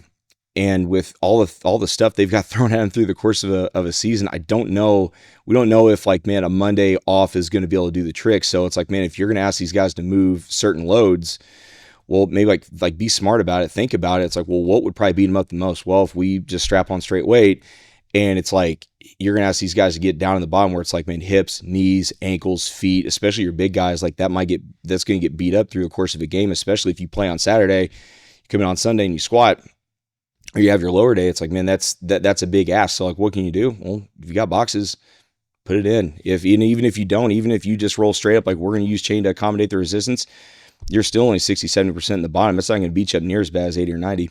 Now, there's a trade that you're going to make with that max effort and the dynamic stuff. The way that you're explaining it is you only have so much time, right? So your stronger guys, it may take half that time period just to get up to their working weight. So what's happening after that main lift when you get into the supplemental and the accessories? So when we get into, I don't even know if we would even do like a true supplemental on those days. I think it's like, let's get in from a main movement standpoint. We look at that and it's all right, cool. We hit the main movement. What do we need to do from an accessory standpoint? So we just get right up into that, because a lot of times that lift we're going to have with our travel group, we're going to have about like 50 minutes to an hour. So we'll get them warmed up, and we'll get rolling. It's like we look at what do we need, keep that in. What do we don't need? Boom, get rid of it, and then let's go ahead. So we'll go once we get done with the main movement. Instead of a true supplementary, we just go right up into accessory movements. And that's they trained in a circuit? Yeah, we'll usually station everything out. So kind of we were talking before we started to record about like how our room's laid out. It's like we like to move our guys around. We like to station things out. So we'll have a coach at each different station. So, man, we may have like some kind of hamstring, like some for the hamstring, some kind of single leg, neck, trunk, and grip. And we'll just have, like, if you're talking on a lower day, we'll just have that circuited out. We'll move the guys around. And now, is that physically loaded or physically trained as well? Yeah. So we'll, and again, it's kind of like we were talking earlier, like a lot of it's like we'll phase it out when we start to feel like, man, this is kind of starting to get stale. The guys are kind of getting tired of it, or we feel like, man, we've loaded this enough. We've taken this enough we've taken it up as far as we can go from a load standpoint or a volume standpoint. Or sometimes we'll keep it in, we'll wave it back, or we'll just like, man, what can we do? So I want to stop you because that's interesting, because you got to make a decision based upon the guys, right? A group, not an individual, right? So it's like there's a lot of auto regulation that goes into all programming, right? Yeah. But you have to make this decision, like, is this, because you can look on the floor at any time and say, oh, we should switch. Sure. Because 10% or 20% aren't, you know what I'm saying? So like, if you were to just kind of guess, it's like when 50% of them look like shit, you're going to switch, or when your main people. I think because you're going to have beginners and you're going to have people with more experience in the weight room. Sure. Those are two entirely different demographics. Absolutely. That are thrown together, where the more advanced guys may need to switch sooner than the others. Yeah. So are you going based upon, you see what I'm saying? Yeah, I see what you're, I know. I see what you're saying. So like within that, a lot of times the guys, your more advanced guys are going to be your dudes that have played a lot of football for you. So we, especially last year at Iowa State, we had, even the last 3 years we were there, we had a decent amount of like younger guys that played substantial football for us. So I think we would get to the point where it's, instead of trying to figure out how to articulate this and make it make sense, the least amount of moving parts we can have within a session, especially when you're crammed for time that you are during the season, is what we'll try to kind of gravitate towards, as far as like, man, instead of saying, well, you know, this group needs to switch to this, or this group can stick with this movement, because you're going to be limited by the equipment you have, the space you have, or even the, like, really even the space that you don't have a lot of times. Right. So I think we would just get a gauge on, because like, we would kind of split the racks up. Like, I would have about 5 racks, another coach now, we'd all about 4 to 5 racks each. And so we would kind of get a gauge on our players as far as, man, what went well, what didn't go well. And then we would just talk as a staff, like, man, do we take a single leg RDL with, you know, kettlebells? Do we take that to a landmine? Do we take it to a barbell? Do we end up going like a staggered stance on a trap bar? Like, those would be kind of some of the conversations that we would have, like when we would get up into talking about the different accessory movements that we would have. And that's kind of the theme of it, is like, man, let's talk to the staff. Let's talk amongst ourselves as a strength staff. Like, man, Brandon, what are you seeing? Jalen, Sean, Ben, you know, what are you guys seeing? Reed, what are you seeing? Like, Lucas, what's going on? Like, what do you think? And so we start to kind of look at that, and we get an idea of like, okay, well, what do we think? Like, do we want to switch, take the 3 accessories we have now? Do we want to switch these out to something, or do we just want to wave it back in, lighten the load, bring the volume back up a little bit, and let's see if we can squeeze a little bit more out? Or, and we may have a handful of things that will stay in regardless, like our neck work will stay in year round regardless. That won't move. But as far as like any of our hamstring work, any of our single leg work, even up into the main movements. Like, I know when we were last year we started I think with our Circumax, we used a buffalo bar against chain toe box. And then we got to the point where we got about halfway through the season, our head coach was like, man, we've got you know these other safety bars in, man, let's go. We've got, you know, other options. Let's go and see if we can get them into a different bar that's going to take a little stress off the elbows and shoulders and wrists. We can still load it.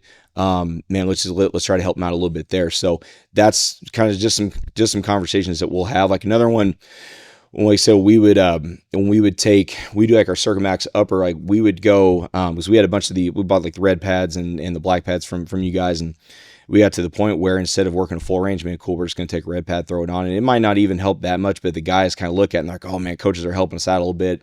We're not taking a bench all the way down. There's some chain weight on here. So they're trying to help us out to make sure we can still train at a good clip during a competitive part of the year. And so I think mentally they'll be a little more apt to kind of dive in just and roll with what we're asking them to do. I just want to take a moment to let you know about our crew. What our crew is, it allows the show to stay independent, and it's the reason why the podcast is still here now. The podcast is free to listen to, but it's not free to produce. It keeps going because of the sales through elitefts, our show sponsors, but more importantly, our crew members. The reason I love this is for many reasons, is it keeps the show independent. So I can pick who I want to speak to. I can pick what topics I want to speak to, and I don't have to be accountable to anybody. I just go off what the crew members want and what the audience wants, and I don't have to deal with all the other bullcrap that's associated with the podcast world. In return, what you get with the crew is ad-free episodes that are released a day ahead of time. You get access to our Discord community, which has AMAs, like 60 ebooks. We try to put a new ebook out every single month. Access to our coaching community with form checks, training Q&As. It also gives you invitations to our training retreats that are out here in the gym once or twice a year. 76% of all the people that joined in 2022 are still members now. Right now, you can either go month to month or get 2 months free with an annual plan. Just look for the link in the description, look at the QR code, or search elitefts.com crew and join today. It means a lot. So where do the runs and jumps fall into all this? Talking about during the season? Any of the time, because any it's easy to sit here and have this conversation and make all these pivots based upon what happens in the weight room. Sure.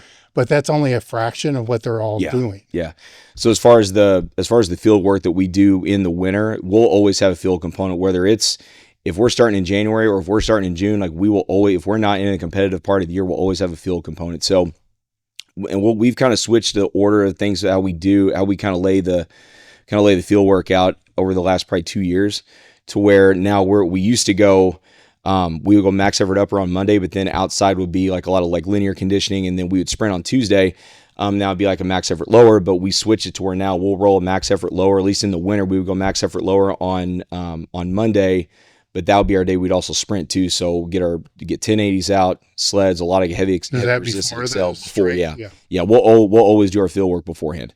So that will be like a heavy resisted sprint day on Monday. We'll come in with squat heavy. Tuesday we'll come out and it would be either some type of linear conditioning with our skill and our combo guys, or what we would do with our linemen, we just get prowlers out and we'd push some not even prowlers that day. We would get some big wood sleds out and we just push 5-6 second efforts, 2 at a time. Next 2 pop in, and we would keep about a 5 to 6 second effort, about 30-45 second rest, and we would just roll in sets of like 4 to 5 to 6 reps at a time. That's how we would do our conditioning there on that Tuesday. Wednesday would be off, open hours. Guys want to come in, man, do some extra work. Certainly have some stuff available for them too. Thursday we would come back in. That would be another day where now like we may touch some top end velocity. We'll get some chains out. We'll do like a little like light chain sprinting. We'll start to work out some longer distance, like 15, 20, 25, 30 yards at a time for the skill and combo guys. Big guys will get another Excel day. So we'll get the prowlers out. We'll start to actually push. Like on one day we'll tow, another day we'll push. And then we'll come in and that'll be a dynamic effort lower. And then the next day, we'll come in on Friday. That may be more of a like, man, we'll start to work in some different vectors. So like 0 degree, 45 degree, 135, 90 degree cuts. We'll start to kind of do that at a tempo pace, especially for our skill and combo guys. They're going to be asked to run a lot more. So that's where the bulk of their conditioning is going to be. And then for the line, we've done the past couple of years is we've either gotten the sleds back out or we've done something as far as like a metabolic circuit, like bikes, ropes, carries, different things like that. Almost like a strongman style circuit tour. We can get that done. Then we go up in and we hit our lift in the weight room. So what are you using for across all this for your key indicators to be able to track how they're progressing? So as far as, because I'm sure at Penn State, you got data out the ass. We do it. Like, so when you say like tracking to see prior, you're talking about just like from strength, speed, strength and like that's easy to look. So we've got elite form on all of our racks. Every rep that gets done there, it gets tracked. So we can, so the way that we'll use it, and I'm talking with our big guys this year, with this summer, is that the way that we've got it, I've got at least the max effort work laid out is, week 1 we'll go, I think I got a floor press for a hard triple. And then we'll go SSB low box squat for a hard triple. Every rep that'll be done in there, every set that'll get done in there gets recorded and it goes in a database. So once we get that done, I can go in and see, okay, cool. Here's week 1 of the summer, man. Here's this guy's, this is what he did for a hard triple on a floor press. Here's what he did for a hard triple, on an SSB low box squat. I can take a look at that. We can check speeds and see, okay, cool. What might that equate to? But when we're looking at it strictly for this summer, we're going to rotate back into it here. And once we get up into like July, these guys, what we've done the last 2 days, they're going to see it again. And so, cool, you did 315 on a floor press for a triple. Cool, chip it, go 320. And let's see if we can beat what you did earlier in the summer. So that's how we'll lay it out. So we'll go floor press for a triple on week 1. We'll go close grip bench on week 2. And then we'll go a 1 board press for single on week 3. We'll get up into like a week 4 kind of transition period. They'll go for break. We'll rotate back in. And so now I can pull back and look. I can pull back and look and see, what did you do weeks 1, 2, and 3? Now I've got the numbers. It's like, man, I don't want to sit there and say like, well, you're number chasing, but it always like, it makes me kind of think a little bit when coaches are like, well, we don't want to chase numbers. We don't want to, it's not really about that. And it's like, well, how do you know if anyone's really progressing if you're not actually looking at what they're, are they getting stronger on the press, getting stronger on the squat? Like, are they faster? Are they putting out more power? Like if you got those metrics, like you should be looking at them to see if you're progressing, if you're regressing, if you're kind of staying somewhere in the middle, no movement's happening. Right. So, That's how we'll use that as far as like collecting data and all that. That's really what I'm going to look at is, man, where were we at the first wave of the summer, and then we coming back into the second wave. Where were we at 3 weeks or maybe 4 or 5 weeks ago? What do we need to go beat? And again, even if you chip it by 5 pounds, cool. There's market progress that you've gotten a little bit better as the summer has gone on. What is the, well, this would probably be more related when you're at Iowa because you've only been at Penn State For 6 months. 6 months, right? Yeah. So what does the intake look like, right? Because intake now is two different things. It could be NIL people coming in, or it could be, the high school kid, that's coming in. Mm-hmm. And so they're coming from a different program, and you'll have other people that are already through 3 or 4 cycles, sure, 2 years, right? Sure. And then you get this other person coming in, may or may not be coming from, a program. It could be a program completely, it's going to be kind of close, right? Yeah. But they may not be. What's that intake look like, I guess is what I'm saying. Because some people could fold right in, because they may already know the movements. Mm-hmm. Some people, like the high school kid, may, never fucking lifted weights before. Sure. Which is true. It is true. I mean, when I've seen that across, I was, over the course of the time I spent in college, I was surprised at how many kids that we've gotten in a different, and not even just football, but across like all these different sports I've worked with. Well, you're in Division I, you're going to get the talented athletes. Yeah. That doesn't mean that they're going to be great in the weight room. Yeah. Like they're here for their sport. They're not here to lift weights. And so when we kind of look at it, it's gotten different now, because early on, whenever I first got into it, it was, man, you'd have your guys that would come in, in the winter, and then you had your freshmen that would come in the summer. So like you'd have a handful of early enrollees, and then you'd have all your incoming freshmen, that incoming class, come in June.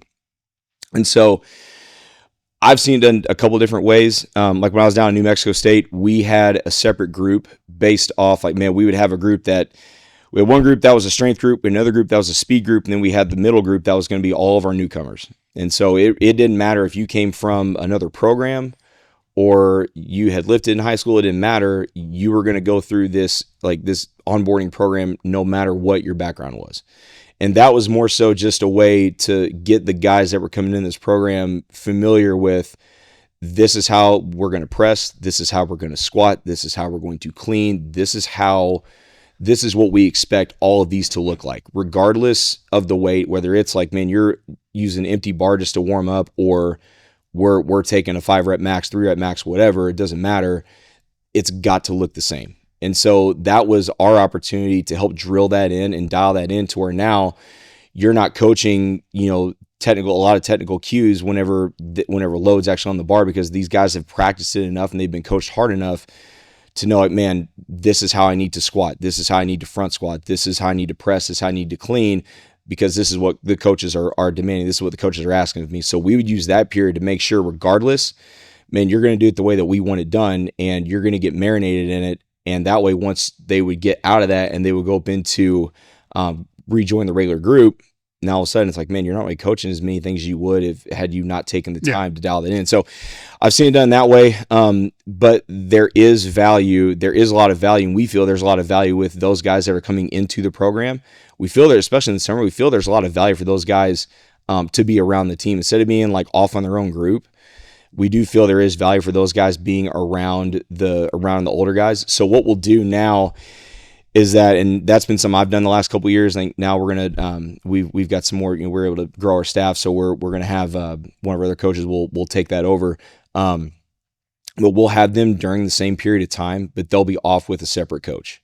So that way they're still getting what they need from like an introductory standpoint.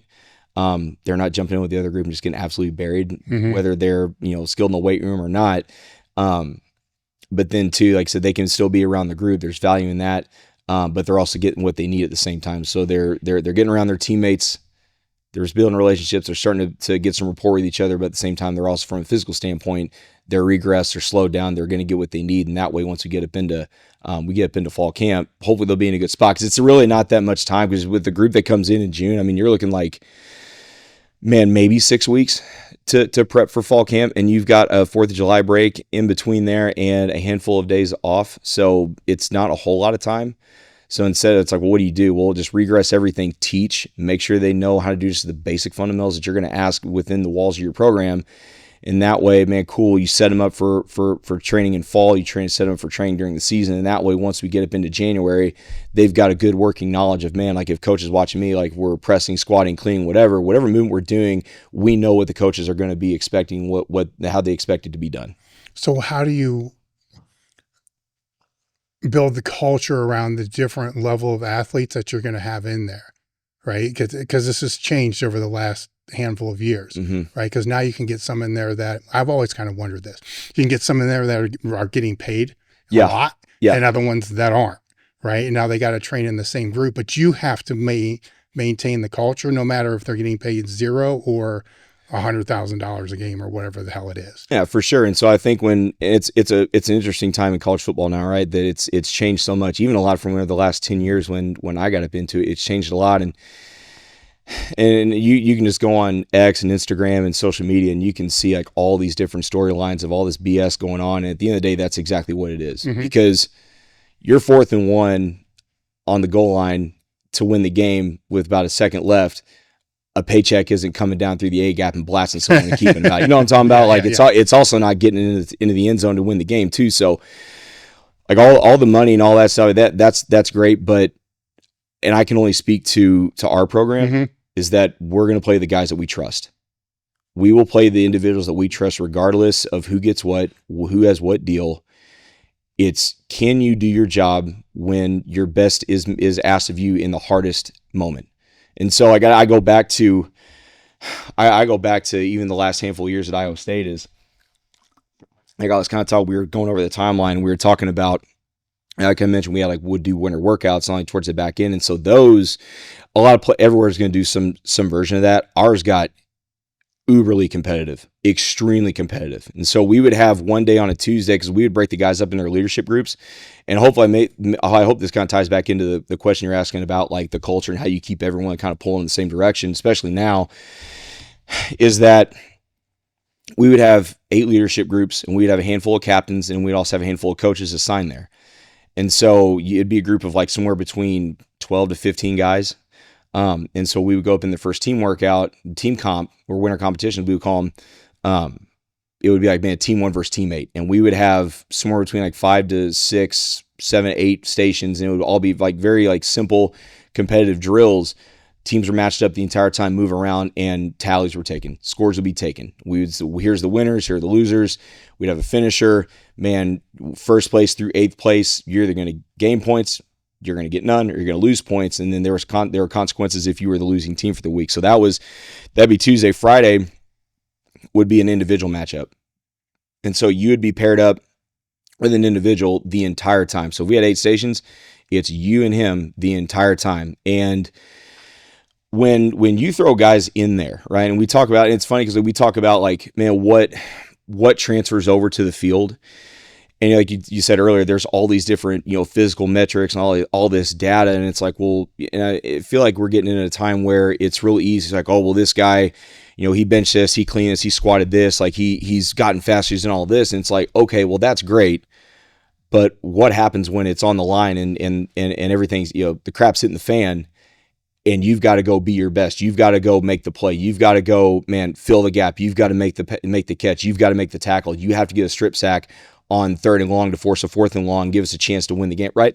So it's in those moments, in those competitive moments, can you be your best when your best is asked of you? And so the more times you can get a chance to put your guys in those situations, the physical qualities and all that's all great. That is 100% awesome. I think if you're not taking that into account, like that's an issue too. But what I think, and this is just going off my opinion and what I've seen over the last handful of years, especially during the 2024 season, where we were in some games that I'm thinking, man, like even just the UCF game in 24 when we were at Iowa State, I'm pretty sure like if you would have looked at every statistical category, that would show like, man, if you win or if you lose these categories, there's a really high chance you're probably going to lose this game. I mean, we threw 2 pick sixes. We were down, I think we were down like 21 at one point in the second half. And the same guys that were able to dig us out of that hole and ended up winning by 3 as time expired on a 4th and 1 quarterback sneak are the same guys in winter competitions that would absolutely murder people that they were matched up with. So here's the question for you is, because you've been doing this for a decade, is that quality, because you're in Division I, right? So it's getting recruited.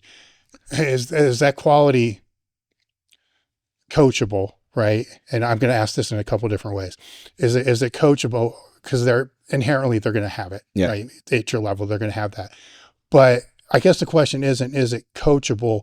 Can it be diminished if it's not coached? I think it can be diminished if it's not coached. It's just like anything else. If you don't use it, you lose it. Okay. And so if you get to the point where it's like, yeah, like we're going to lift, we're going to run, we're going to do some form of team comp, but it's like, it's not a competitive environment. It's kind of loose. Yes, I think you will certainly lose that because college football is chaotic. I mean, it is absolutely chaotic. And if you can start to kind of within a reasonable way, like you don't want to get, to the point where it's unsafe. Like that's not what I'm talking about. But if you can get to the point where you can start to get your guys in those kind of environments to where now it's like, man, I've got to go win my one-on-one matchup because my performance determines how well or how not well my team does. You get exposed to that enough, I would like to think that there's going to be some carryover to when, man, you go up into fall camp and you're fighting for a spot. You're used to competing at a high level, regardless. You're used to winning your one-on-one. And so, and even then within a small group setting, you're used to going in and doing your part and doing the best you can for the betterment of your group. And so I think if you don't get your guys in those environments, I think you can lose it. Absolutely. And if you do that, man, like, good luck whenever you're playing in November and you've got to win your last 3-4 games to make it to the conference championship. And if you don't have guys that can handle themselves during really adverse and really difficult times, especially late in the year, like good luck.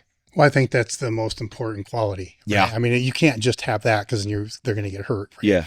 But what I've often wondered is if that quality is kind of like strength, right? They build it before they get to you. Right? Sure. So it's already built from their childhood, whatever the fuck, whenever it gets developed. Yeah.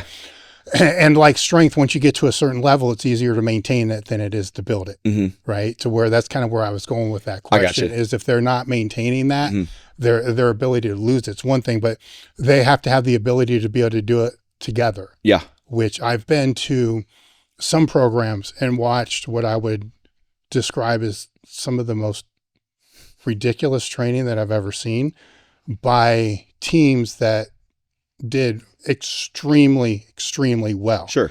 But what I noticed in every scenario like that, because it's almost like a universal principle, like the ones that look the shittiest in the weight room to me usually perform the best, but the culture was completely different. Because I've been to other weight rooms where everything would be like, oh, fuck. Yeah. Right. But everybody's their own lifter. It's not being done like as a unit to be able to pull through.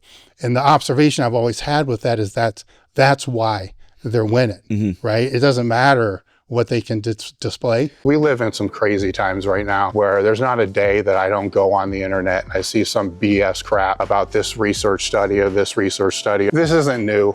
I've been in this industry for 4 decades. One thing that's helped me is 8 years ago, the Mass Research Review started and became a godsend. The Mass Research team are professional researchers that are also meatheads. So they've done this great job of being able to take all these topics and put them into this research review that I get every month. I'm excited to partner with them. I spoke with Eric Helms about this on the podcast. It's simple, it's easy.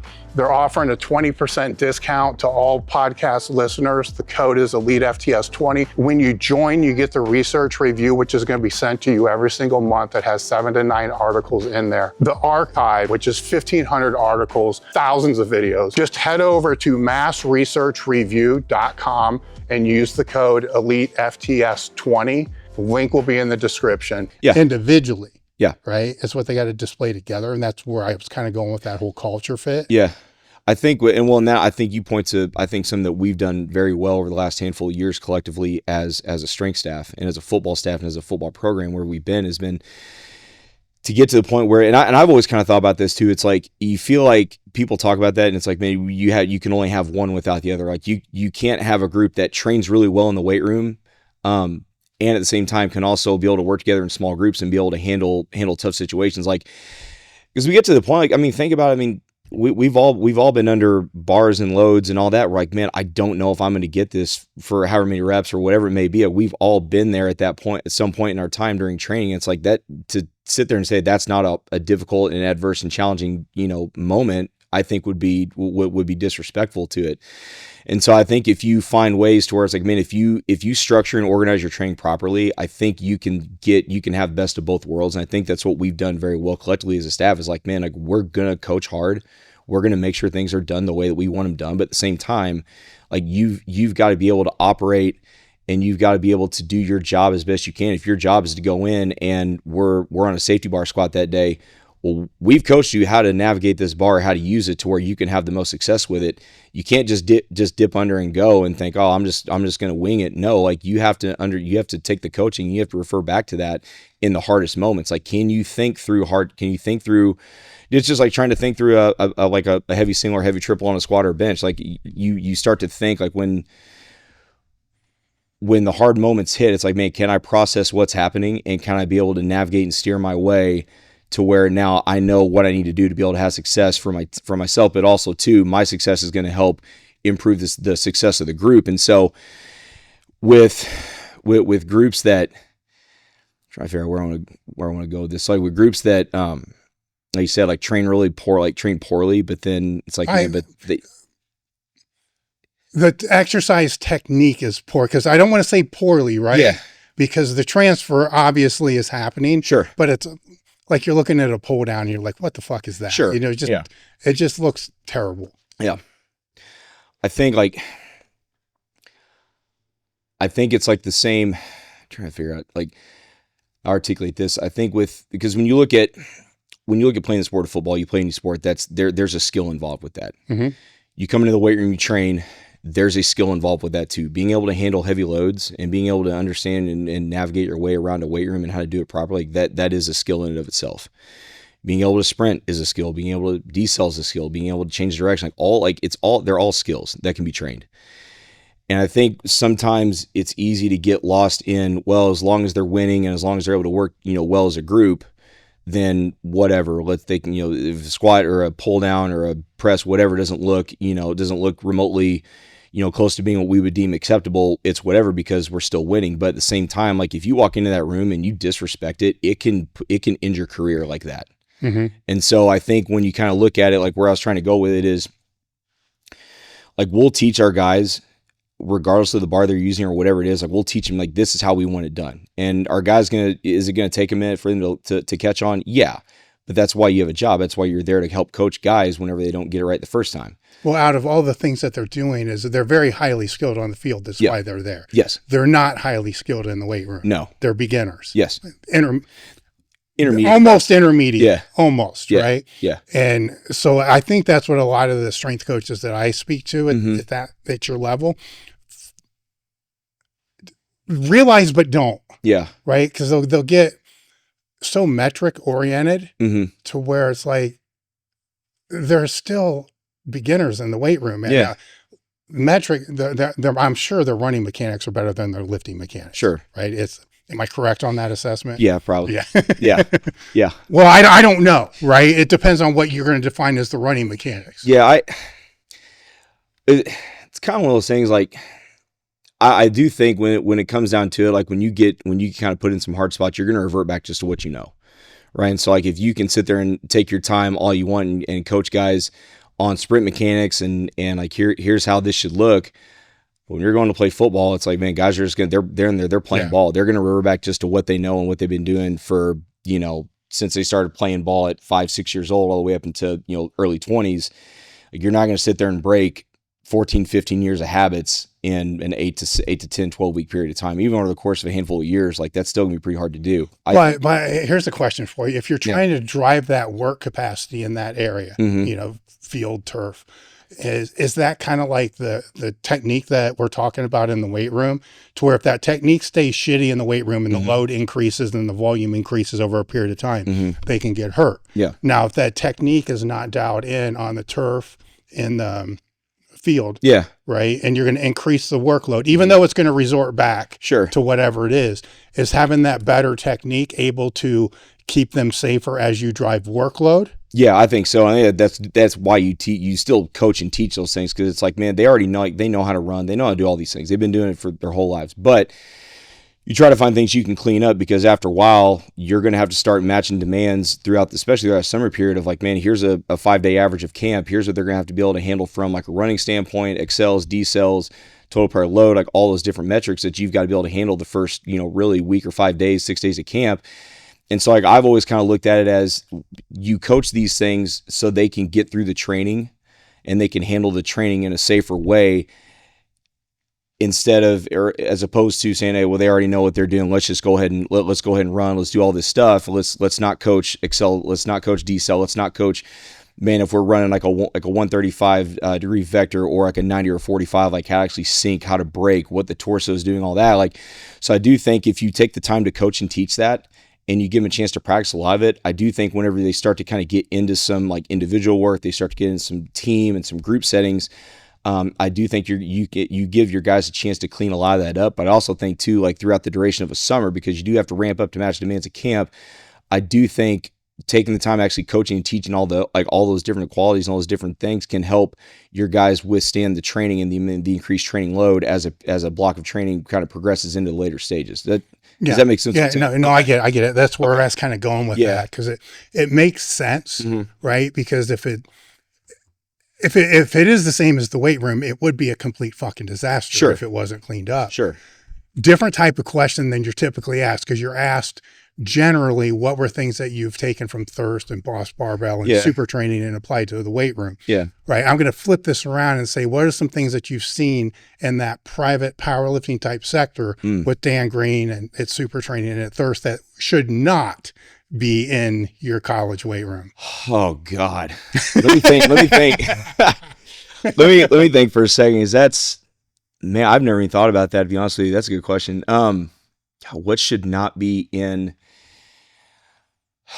Let's put it this way. Let's say that you were to take anybody from any of those groups, big ego, really, really knows what they're going to do. Sure. And said, okay, come in, you're going to coach my kids. What are they going to fuck up immediately? The amount of time they're in their training.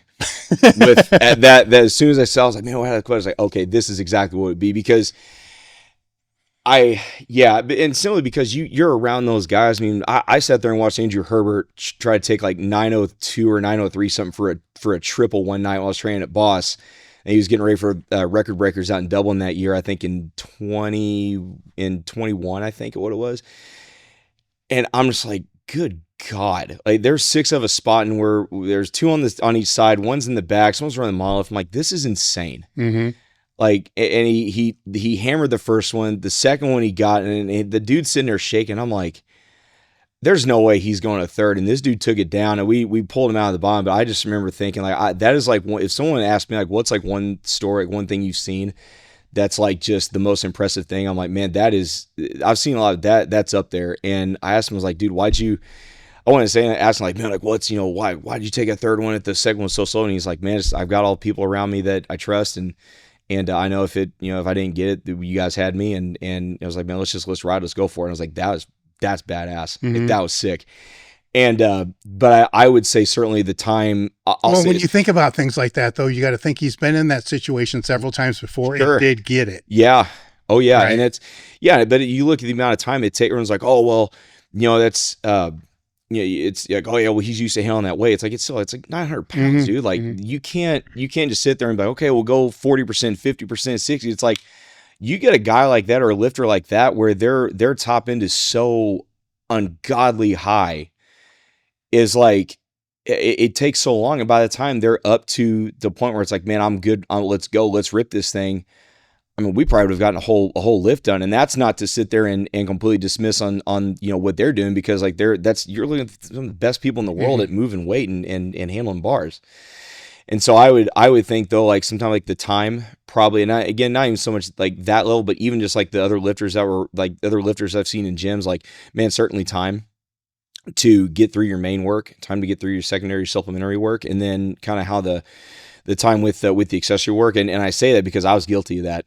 Like big time. My boss always bust me about it. He's like, oh yeah, Luke is going to be out there for 2.5, 3 hours on a lift. And it's like, dude, chill out. I've gotten down to like hour 15, hour 45 most time now. But that, I would say that's probably the one thing at least that comes to mind at least the first thing to come to mind is that. The second thing, and I've had a couple interns that I've talked to, that were kind of on the strength sports side of things that kind of gravitated more towards like powerlifting, weightlifting, strongman, and that sort of deal. Is that understanding that the same amount of workload that goes on in the weight room for someone who doesn't have to worry about the field aspect of things is going to be substantially different than the individuals that do have to worry about that. Because when you kind of look, it's like our training times, like, when the guys are with us, man, we're looking at probably like a 2-hour period of time. First half's going to be warming up on the field, take care of our field portion of it. Then the back half's going to be in the weight room, right?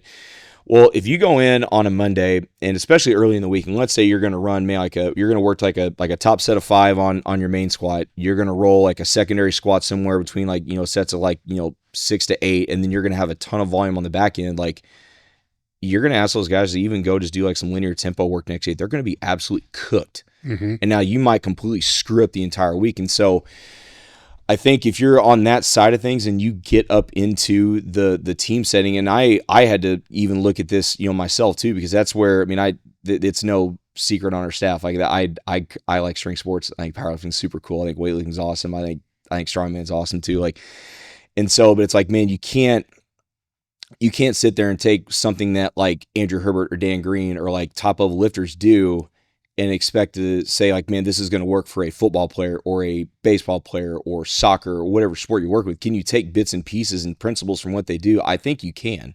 I certainly think you can, especially the powerlifters, because like we'll all sit here and say too, like you hear it all the time within, college athletics and especially college football is like, oh, well, we don't train powerlifters. We don't train strength athletes. Well, that's true. Strength's part of it. But how many programs across America, collegiate and high school, will use the Olympic lifts till the cows come home? It's like, well, that's still like, you'll use those movements and no one will bat an eye. But the moment you start to talk about, man, like specialty bars, using boxes, accommodating resistance, like in just different things that a lot of powerlifters will use, everyone's like, oh my God, like hold on, like slow down. It's like, no. Especially the ones that are at the top level have been doing it for a long time. And so I think you kind of look at it, it's like, well, what has allowed a lot of those lifters to be really good at the sport and still be able to in a position where they can at least compete and still do what they want to do from a competitive standpoint, but at the same time reduce a lot of mileage. And it's like, man, if you're not looking at that and seeing like, man, can I pull something and away from that? I think you're missing the boat. But to get back to the original question, I certainly think time spent training in the weight room is certainly one. And then also two is, gosh dang it, I totally forgot what I was going to say. It's that, and then understanding that what an intermediate to top level powerlifter, weightlifter, or strongman are going to have to deal with in training. They don't have the field aspect to worry about.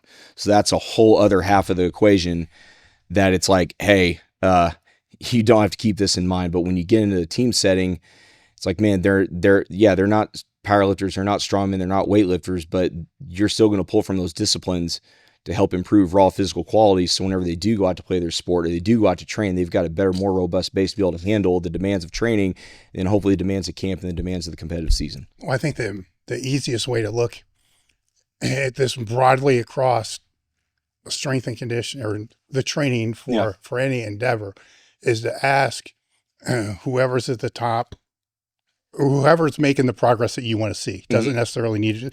Genetics are real. Sure. You know that for a fact, right? They are, yeah. Genetics are real, right? What 20% of your training would you never let go of? Right? Because that's what the powerlifters are going to say. Look, I can auto-regulate and switch out all this, and this, but I can't let go of this, right? Yeah. And then that's where, if you're the coach and you want to learn from that discipline, you want to look at that 20%. Yeah. Right. Where all the other 80% can be the white area, the gray area, the margins, all the other type of shit, where the base thing that's in there. Yeah.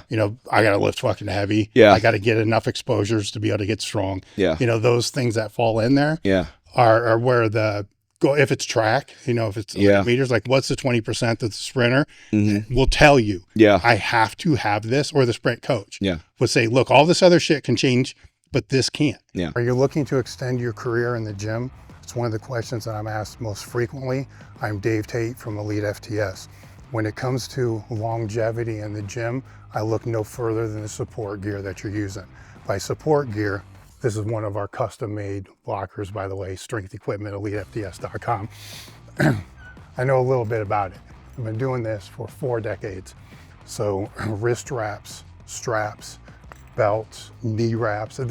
There's so many different types of support wear out there that where we can help you the most is we only provide the stuff that's the best. So if you're looking to extend your longevity in the gym, head over to elitefts.com, top toolbar, power gear, hamburger blowout, power gear, right? That's where you look, right? And I think that a lot of coaches look at the other 80%. Yeah. Right? Because it's shiny. You know what I'm saying? It looks good, yeah. It looks good. Looks cool. It's not the basic thing. Yeah, I think if you're asking me that question is, and even with, and I think I look at it through football, even my time working track and field, it's like, regardless, especially in track, like you look at your sprinters, like you said, if it's a sprinter, well, they're already doing something dynamic and explosive out of practice. Like that's their sport.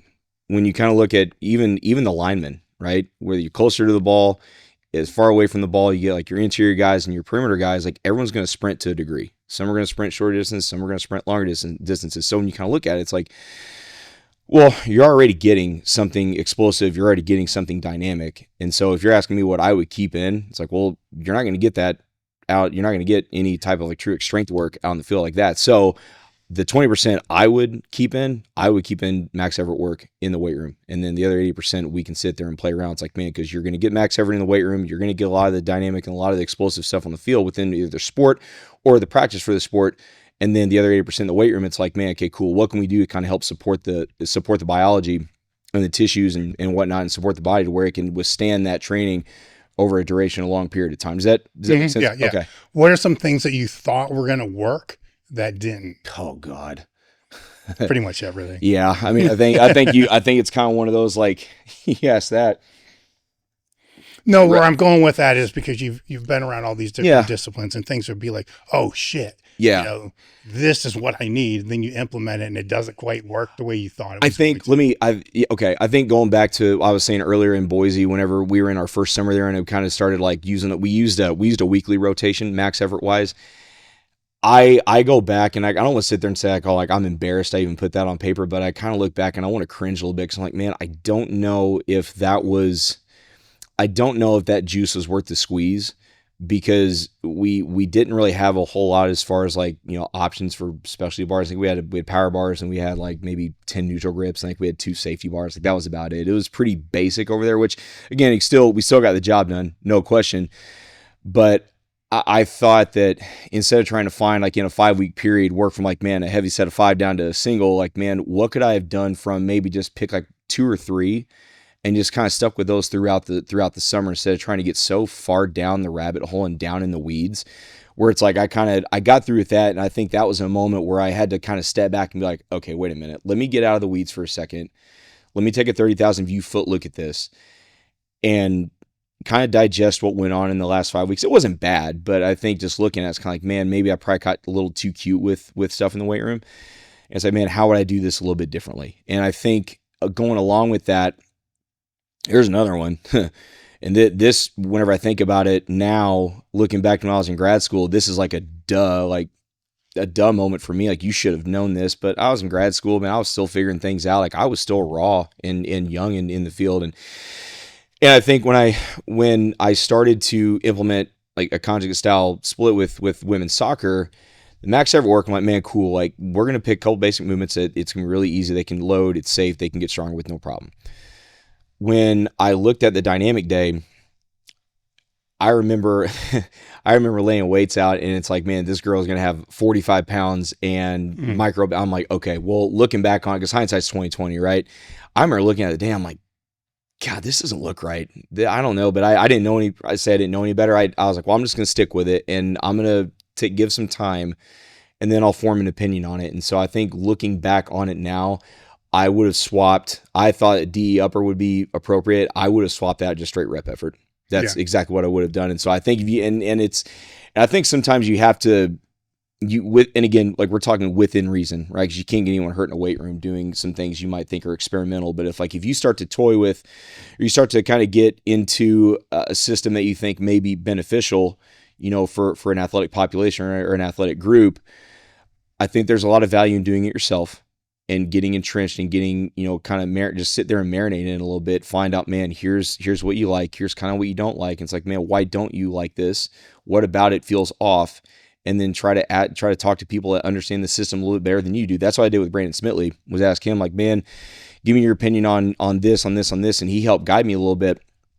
But I do think you have to do some things to figure out whether you like it or not. I mean, that was probably one of the better parts about being down at New Mexico State for so long, was like, we got exposed system-wise to so many different things. And it's funny, I was thinking earlier, I was like, man, I hadn't thought about a lot of the stuff that we had done down there in so long, because it's been almost 10 years. I mean, it's been 10 years since I got down there. And it's like, man, you get exposed to all these different systems, these different programs and all this stuff, but then you land on a process of thought or a system you think is like, man, I really align with this. I think this is going to give our population the best chance to be able to train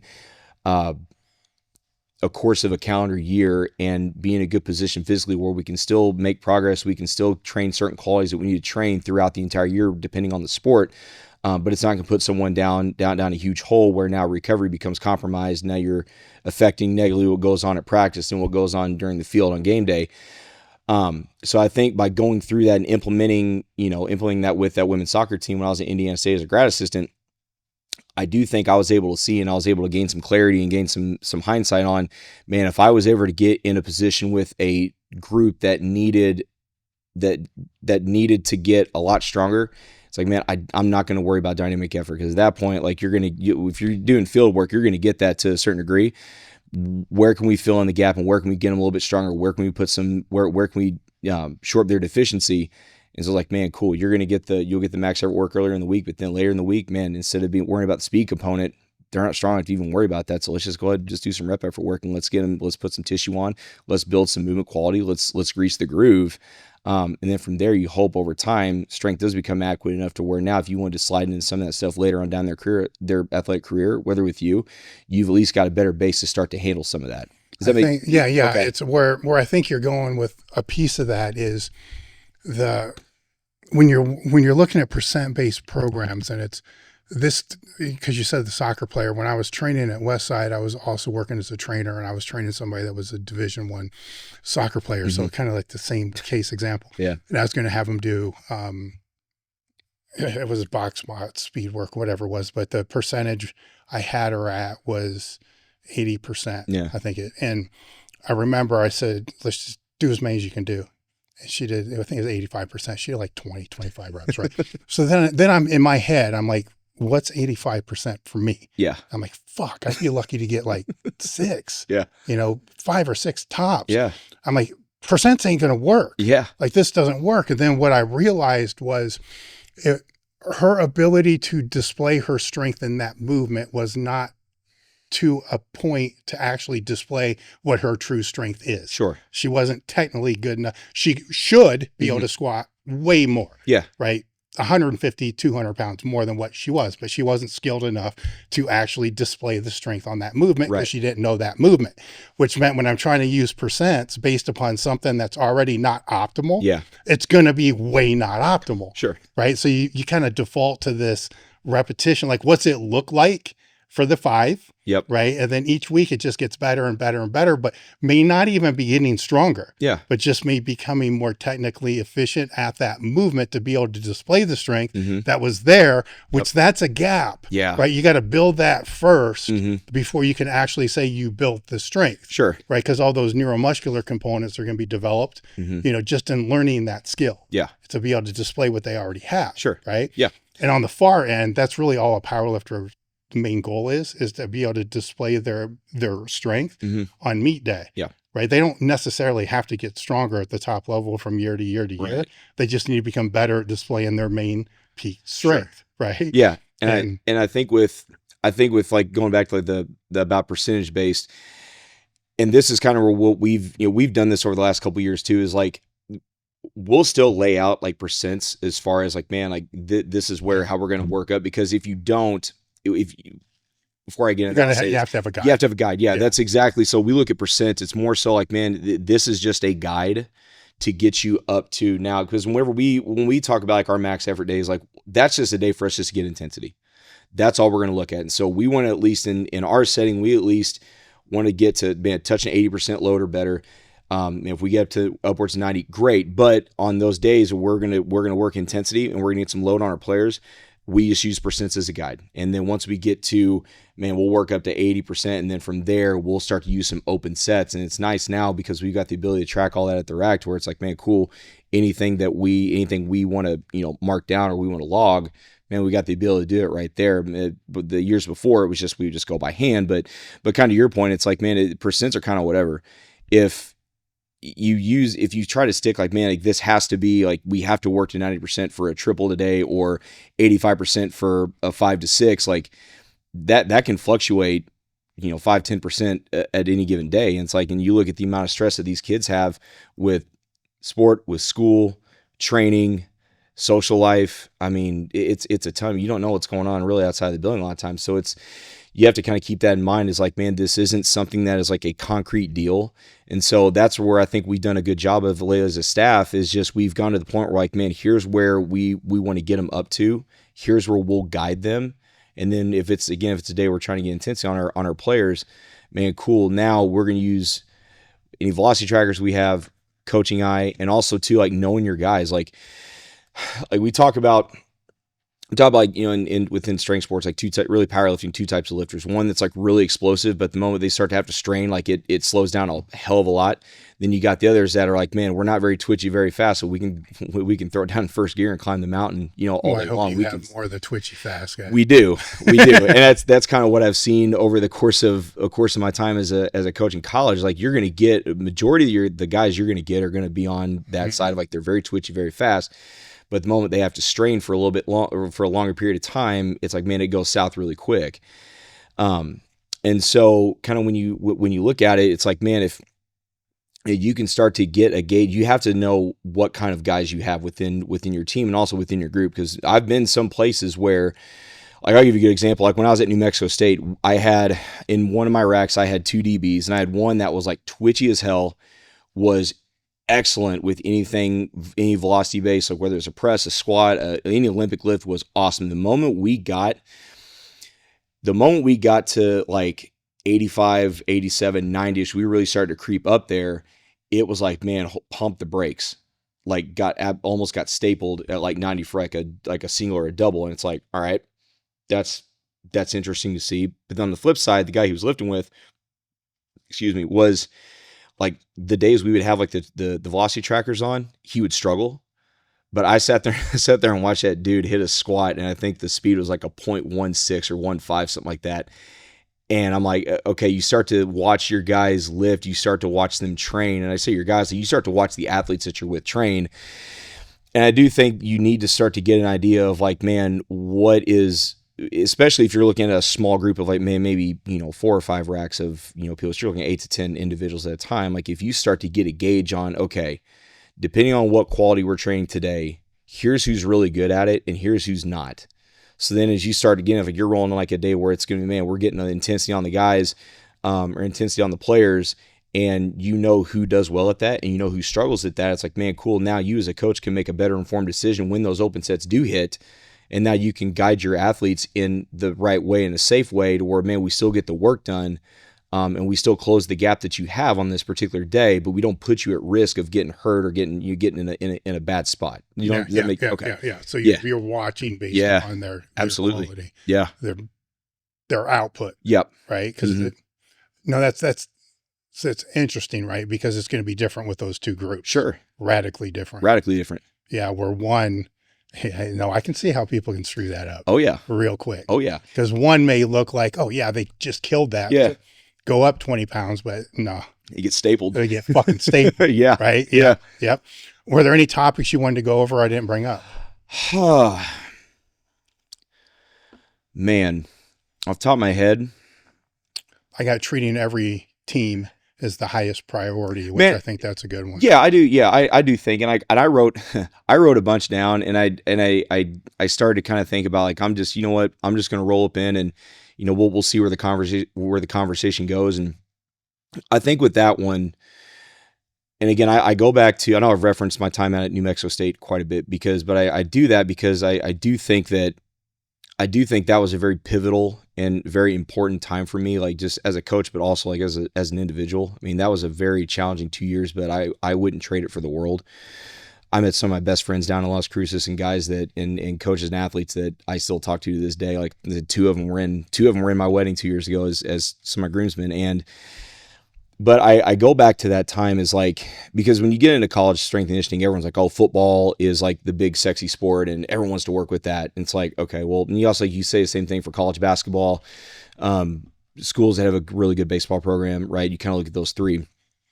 And so I think about when I was put in charge of those teams, is that it's literally just you. You might have an intern or two, but I don't think that first year, I don't think we had any. And so for me, it's like, all right, I know what the weight room has done for me.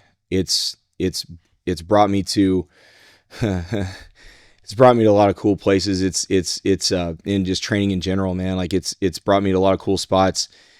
I've crossed paths with some incredible elite salt of the earth human beings. If I didn't get in this profession, man, and if I didn't, gravitate so much towards the weight room, I wouldn't have moved out to San Jose, and I wouldn't have met my wife.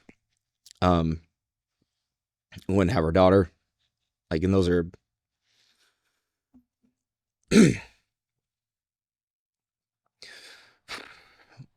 it's given me a lot. It's given me a lot of things that I really care about, in my life. And I've got a chance to live out the dreams that I had a long time ago. Like being a high school kid, and even being a college kid, like not really knowing where you wanted your life to go and finding your way through something that you had really no idea what you were doing to begin with while you were training in the basement of your home. But you knew in your heart and your soul that, like, man, I'm going to go somewhere with this. This is going to be a vehicle to take me where I want to go. I don't know what it's going to look like, but I'm just going to follow it. And so I go back to thinking about, like, man, what the weight room and what training and what strength has done for me in my life personally.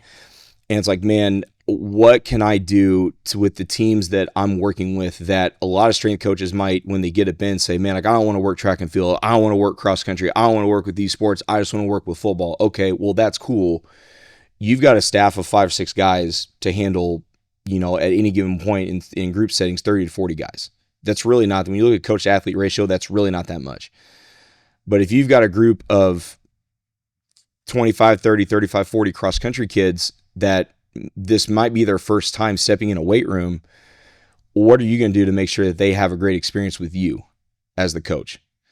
And so I think that goes down to your planning your organization of what you do, how you communicate to the group, how you deliver the message, what flavor of coach are they getting, what version of coach of you are they getting?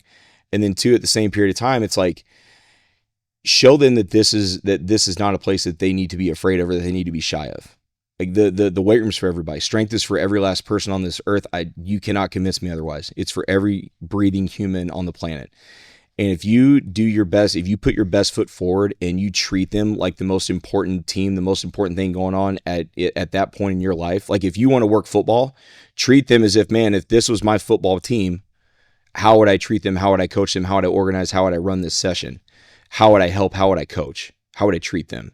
And so I think when you get an opportunity to have responsibility, especially as a young coach, man, I certainly think that if you look at that as, oh, I got to work this Olympic sport, no, you get to, and that's your opportunity to sharpen your sword as a coach on the floor, to actually start thinking about, man, if I was going to lay training out and organize training, how would I do this? And you start to kind of think about, man, like, well, if I was in charge of the sport that I ultimately want to be with, what would I do? And I think that's the very first step. Once you get responsibility within that setting, I think it's the very first step that you take. And if you kind of brush it off, I think you're missing a massive piece of the puzzle. And you'd be surprised how efficient and how enjoyable those training sessions will go if you do take the time, you actually care about the kids that are in that group. Well, I would think that you would also put yourself in a position to where your communication skills are going to have to become better. Sure. Because you're around a demographic you're typically not around. Yeah. And you got to figure out how to communicate Yep. to each and every one of them to be able to get the job done, which is going to be different. Yeah. Than how you're going to, as you said earlier, is how you're going to communicate to the football players and all that. Yeah. On the flip side of all that, though, with that, I think some coaches may miss is, you kind of told your story and how being there changed your life. Yeah. You got to keep that in mind when you have the volunteers and the interns that come in for you, right? Because they may not know, right? But they may be tracing their own dream too. Yeah. Right. And basically it's just you back then. Yeah. Right. At the same time, they may not know that that's not what they want to do. Right. So it's a weird dynamic, right? Because you got to teach them what this really is so they can figure out that's really not, it's they don't want to do this. Yeah. Like how I kind of figured out. Right. Sure. Right. Or, guide them, to be able to be where you're at, 10 years from now, because you never know. Right. Like your original coaches didn't know. Right. And that's that's interesting to me, right? Because I got into this whole endeavor to be able to pass on the information that was given to me. Yeah. And wanted to do it at no value, right? Because I couldn't afford it. Like, Yeah. I'm sure you couldn't afford it, right? So as I've built the company, the people that, I've passed information down to, Brandon, pass information down. So I'm seeing like 3 tiers deep of this, this whole live, learn, pass on thing, which is, it's humbling, right? Because it's just a fucking idea. Like, I think this is the right thing to do, right? It's just an idea. Let's just do this. And then any of the sales that come in will help support to be able to do this. But I don't want to sell this because I want to have it to be able to be there. But to see, how far reaching it goes, and you're in a field to where you see the trees that have come, it's just giant, to where you have one coach in one place who, if they're lucky, can stay there a decade. Yeah. And then, their interns blow out all over the country, and then it just keeps blowing up.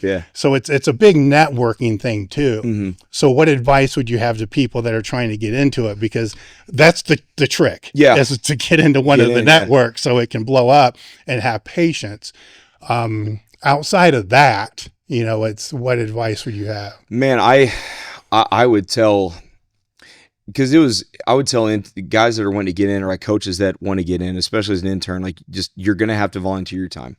That is like, first and foremost, you need to wrap your mind around, this is going to be very uncomfortable. The hours are going to suck, but you have to get in, and you have to get around individuals that have been doing it for a long time, and individuals that are at the spot where you want to be at. Like, when I went down to get my internship, I had already been coaching and running a weight room for 3 years at a high school. And I've been working in the private sector at between 2 different gyms over that course as well too. So like, I had substantial time. I'd say substantial, but like, it wasn't like, I just said, hey, on a whim, I want to go do this. Let me see what I can get. Like, I've been around individuals. I've been around team settings, been around athletics. So for me, it was like, man, it's familiar, but it's not. It's the same idea, but it's a completely different environment. It's a different level. It's a different atmosphere. It's a different kind of individual that you're working with. But I looked at it and I said, man, this is the level that I want to take this to. I need to go get around those guys. And so I'll be honest, Dave, I shot an email out one day, and it was me and one of the guys I was working with at the time, my buddy Taylor. He's at Pitt now. And him and I were just like, man, we want to go intern somewhere, and not intern, but just go shadow, just like see a team. And so we reached out. My God, man, we reached out to so many teams, so many programs, and the only one to hit us back was Mississippi State. And we went down there, shadowed for a couple of days. We're like, man, this is sweet. Well, Taylor ended up going down to intern, and then from there it was like, man, I had that interview with Georgia, and I was like, man, I'm going to come back for one more year, and I'm going to try to get my mind wrapped around this. And so when I got to the point where I'm like, man, I feel like I'm in a good spot. I want to go do this. And I was 26. I was an older intern. And I was like, dude, if I'm going to do this, I've got to go now, and I've got to get this done sooner than later, because if not, I'm going to keep kicking the can down the road, and this is never going to materialize and become a thing. And so, once I went down there, it was like, it was so eye-opening to me. And so I think what I would tell people that are trying to get into this field, like, it's going to really suck at first. But if you can kind of get past the parts that really suck, everything else after that on the other side of that is incredible. I mean, because within our job, we're lucky. I mean, 12 guaranteed Saturdays out of the year. I mean, I've been able to get in front of some incredible crowds and some big stadiums and some big games, and it's just everything that I had thought that this field could give me, it has. And I think to come in as an intern or someone who is trying to crack into the field, soak up every last thing that you can. Once you're able to reach out and get in with the staff, just yes sir, yes ma'am, whatever they need done, do it. And then once you build some trust with the staff that you're with, then you can start to squeeze in, pop in office. Hey, can I talk to you for a second? Can I ask a question about this, a question about that? And so what we'll tell our interns is like, man, especially the first week or two, like, be around, be observant, see what's going on, start to get an idea of how the flow of the day goes, how the flow of the session goes, how we operate as a strength staff. And then from there, start to jot some things down and be like, man, cool. Like, I got a question about this, I got a question about that. Like, then once we build some trust with you, then you start to ask some questions, then you have a better idea of like, man, how this staff thinks.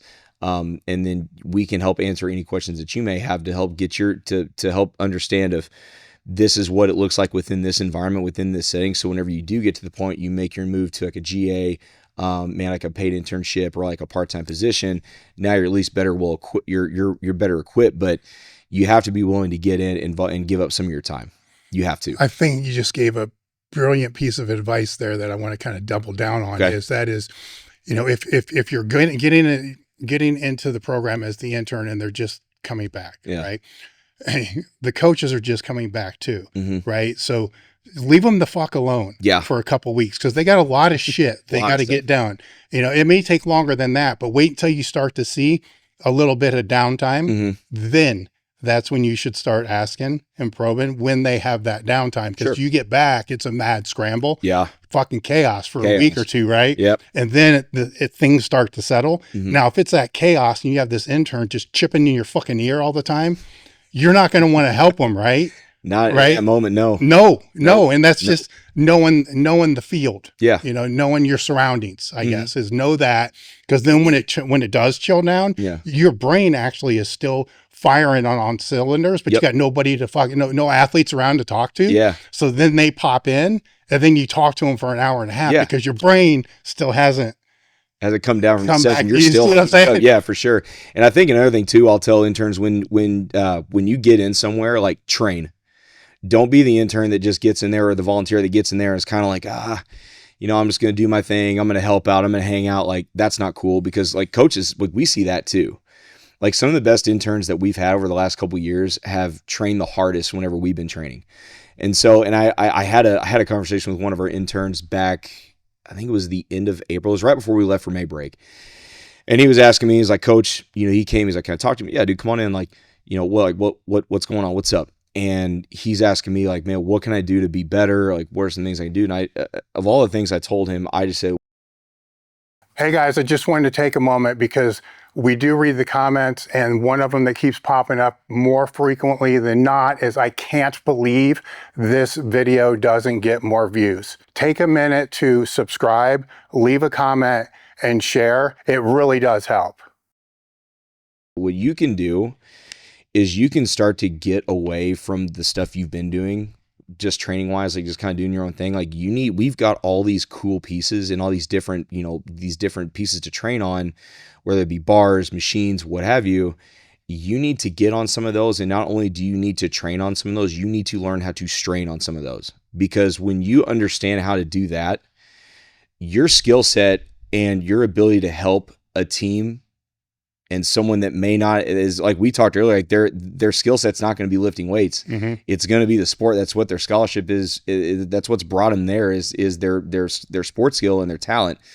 But training is going to be a part of it.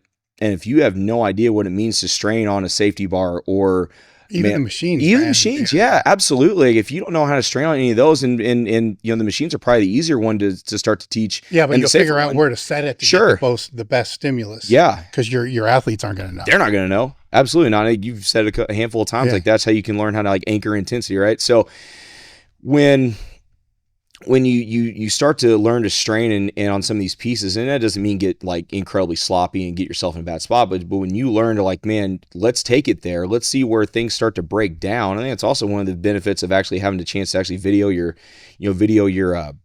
training. Like, man, start to see like that's my boss always, he makes fun of me all the time. He's like, oh, Luke's out here filming again. I'm like, well, I like to share my training. I think it's awesome, but at the same time, like I'm still trying to get better as a lifter. And so I'm looking at my training. I'm like, man, okay, well, what went wrong here? What failed? And so where do I need to take in the next 3, 4, 5, 6 weeks of training? Where do I need to take my own?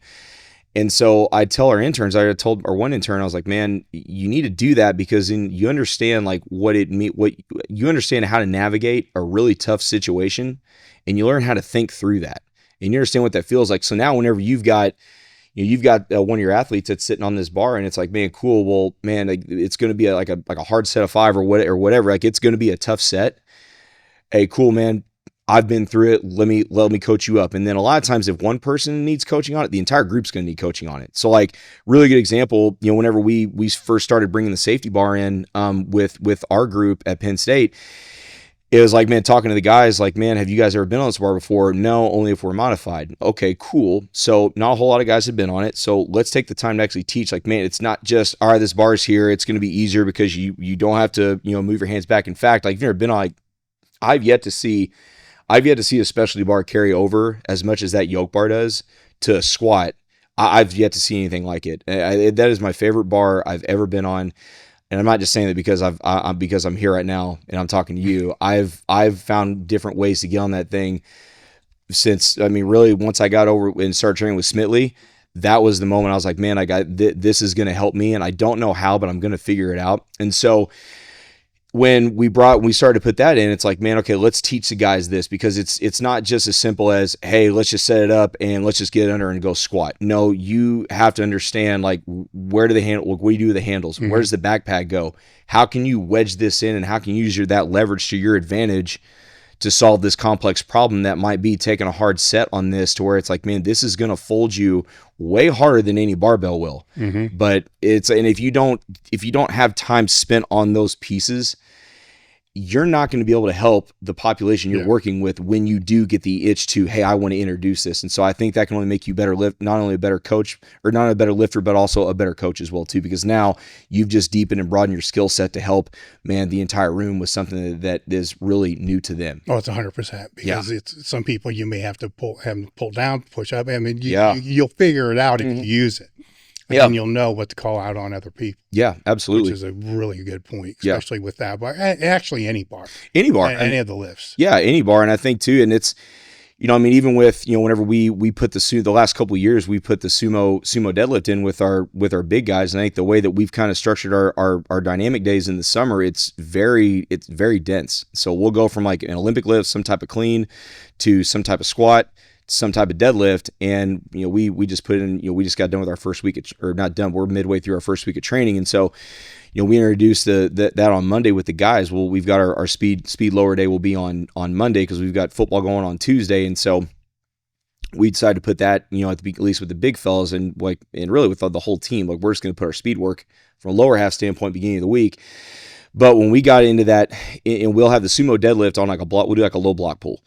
And so I took the time with the big guys, is that, hey, like, if you're going to pull this, it's not just, hey, get your feet wider and just grip and rip. Like, no, you have to understand, like, where do the feet go? What do the knees do? How do I get down and wedge in and create tension on this bar, to where not only does it make for a more efficient pull, but it makes for a much safer pull. Mm-hmm. And we don't have deadlift bars. We've got Olympic bars, but I think that's one of the benefits too. Like, if you've got some pieces of equipment where you can, like, if you're going to do some type of pulling, whether it be like a clean pull or even a sumo deadlift, really, if you elevate the bar a little bit with how long some of those big, some of those guys are, man, I would say you have to. Yeah. Because you got some big dudes, big, long dudes. And so I think, like, just understanding even just something as simple as that, like understanding how to set it for sumo, how to wedge in and create tension, use leverage to your advantage, especially with guys that are down in the trenches, because that's essentially what you're doing whenever the ball snap. You're using leverage to your advantage to move another human. It's not the same thing, but in principle, it's the same thought. And so, but again, going back to the whole premise of this, part of the conversation is like, if you don't take the time to understand that and get around people who can help teach you that, you want to put that in with a group, man, you're going to run a risk of guys getting severely screwed up. True. True. What's the best way people can find you? Man, best way people can find me. I'm most active on Instagram, strength_coach_white. Man, I've got an X account. I usually just use that for like news and just kind of keep up with what's going on. But I'm on X. It's at SC Coach White. Man, my email, it's law6438 at psu.edu. Cell is 812. No. You want to do the cell? No, don't do that. No? Don't do that. Okay. No, you don't want that. Yeah. You already get enough blocks, enough random calls out of nowhere. It's a habit. I'll stop you on that one. It's a habit, but no, I just want to say before we cut this off, I just want to say thanks. I mean, since I've been watching this show for so long, and I think just when the message came through of, man, I'd like to bring you out for a show. It was just it was cool because it was at a time where a lot of really cool things were happening, like in my life, and we just had our daughter. We got a chance to go back home. First time I'd been home for Christmas, I think in like 10 years. And, my grandmother got to meet her great granddaughter. And then when that came through, I was like, this is icing on the cake, man. This is incredible. And so I think about all the elite coaches and lifters and just people within the elite humans within the strength, the strength world that have sat in this seat, and to have an opportunity to come out here and meet you, see the compound and share the same space. It's so many guys that have influenced me, that I can share that same space I'm humbled and honored. Thank you. It has been awesome to be here. It's been great to have you out. We're done.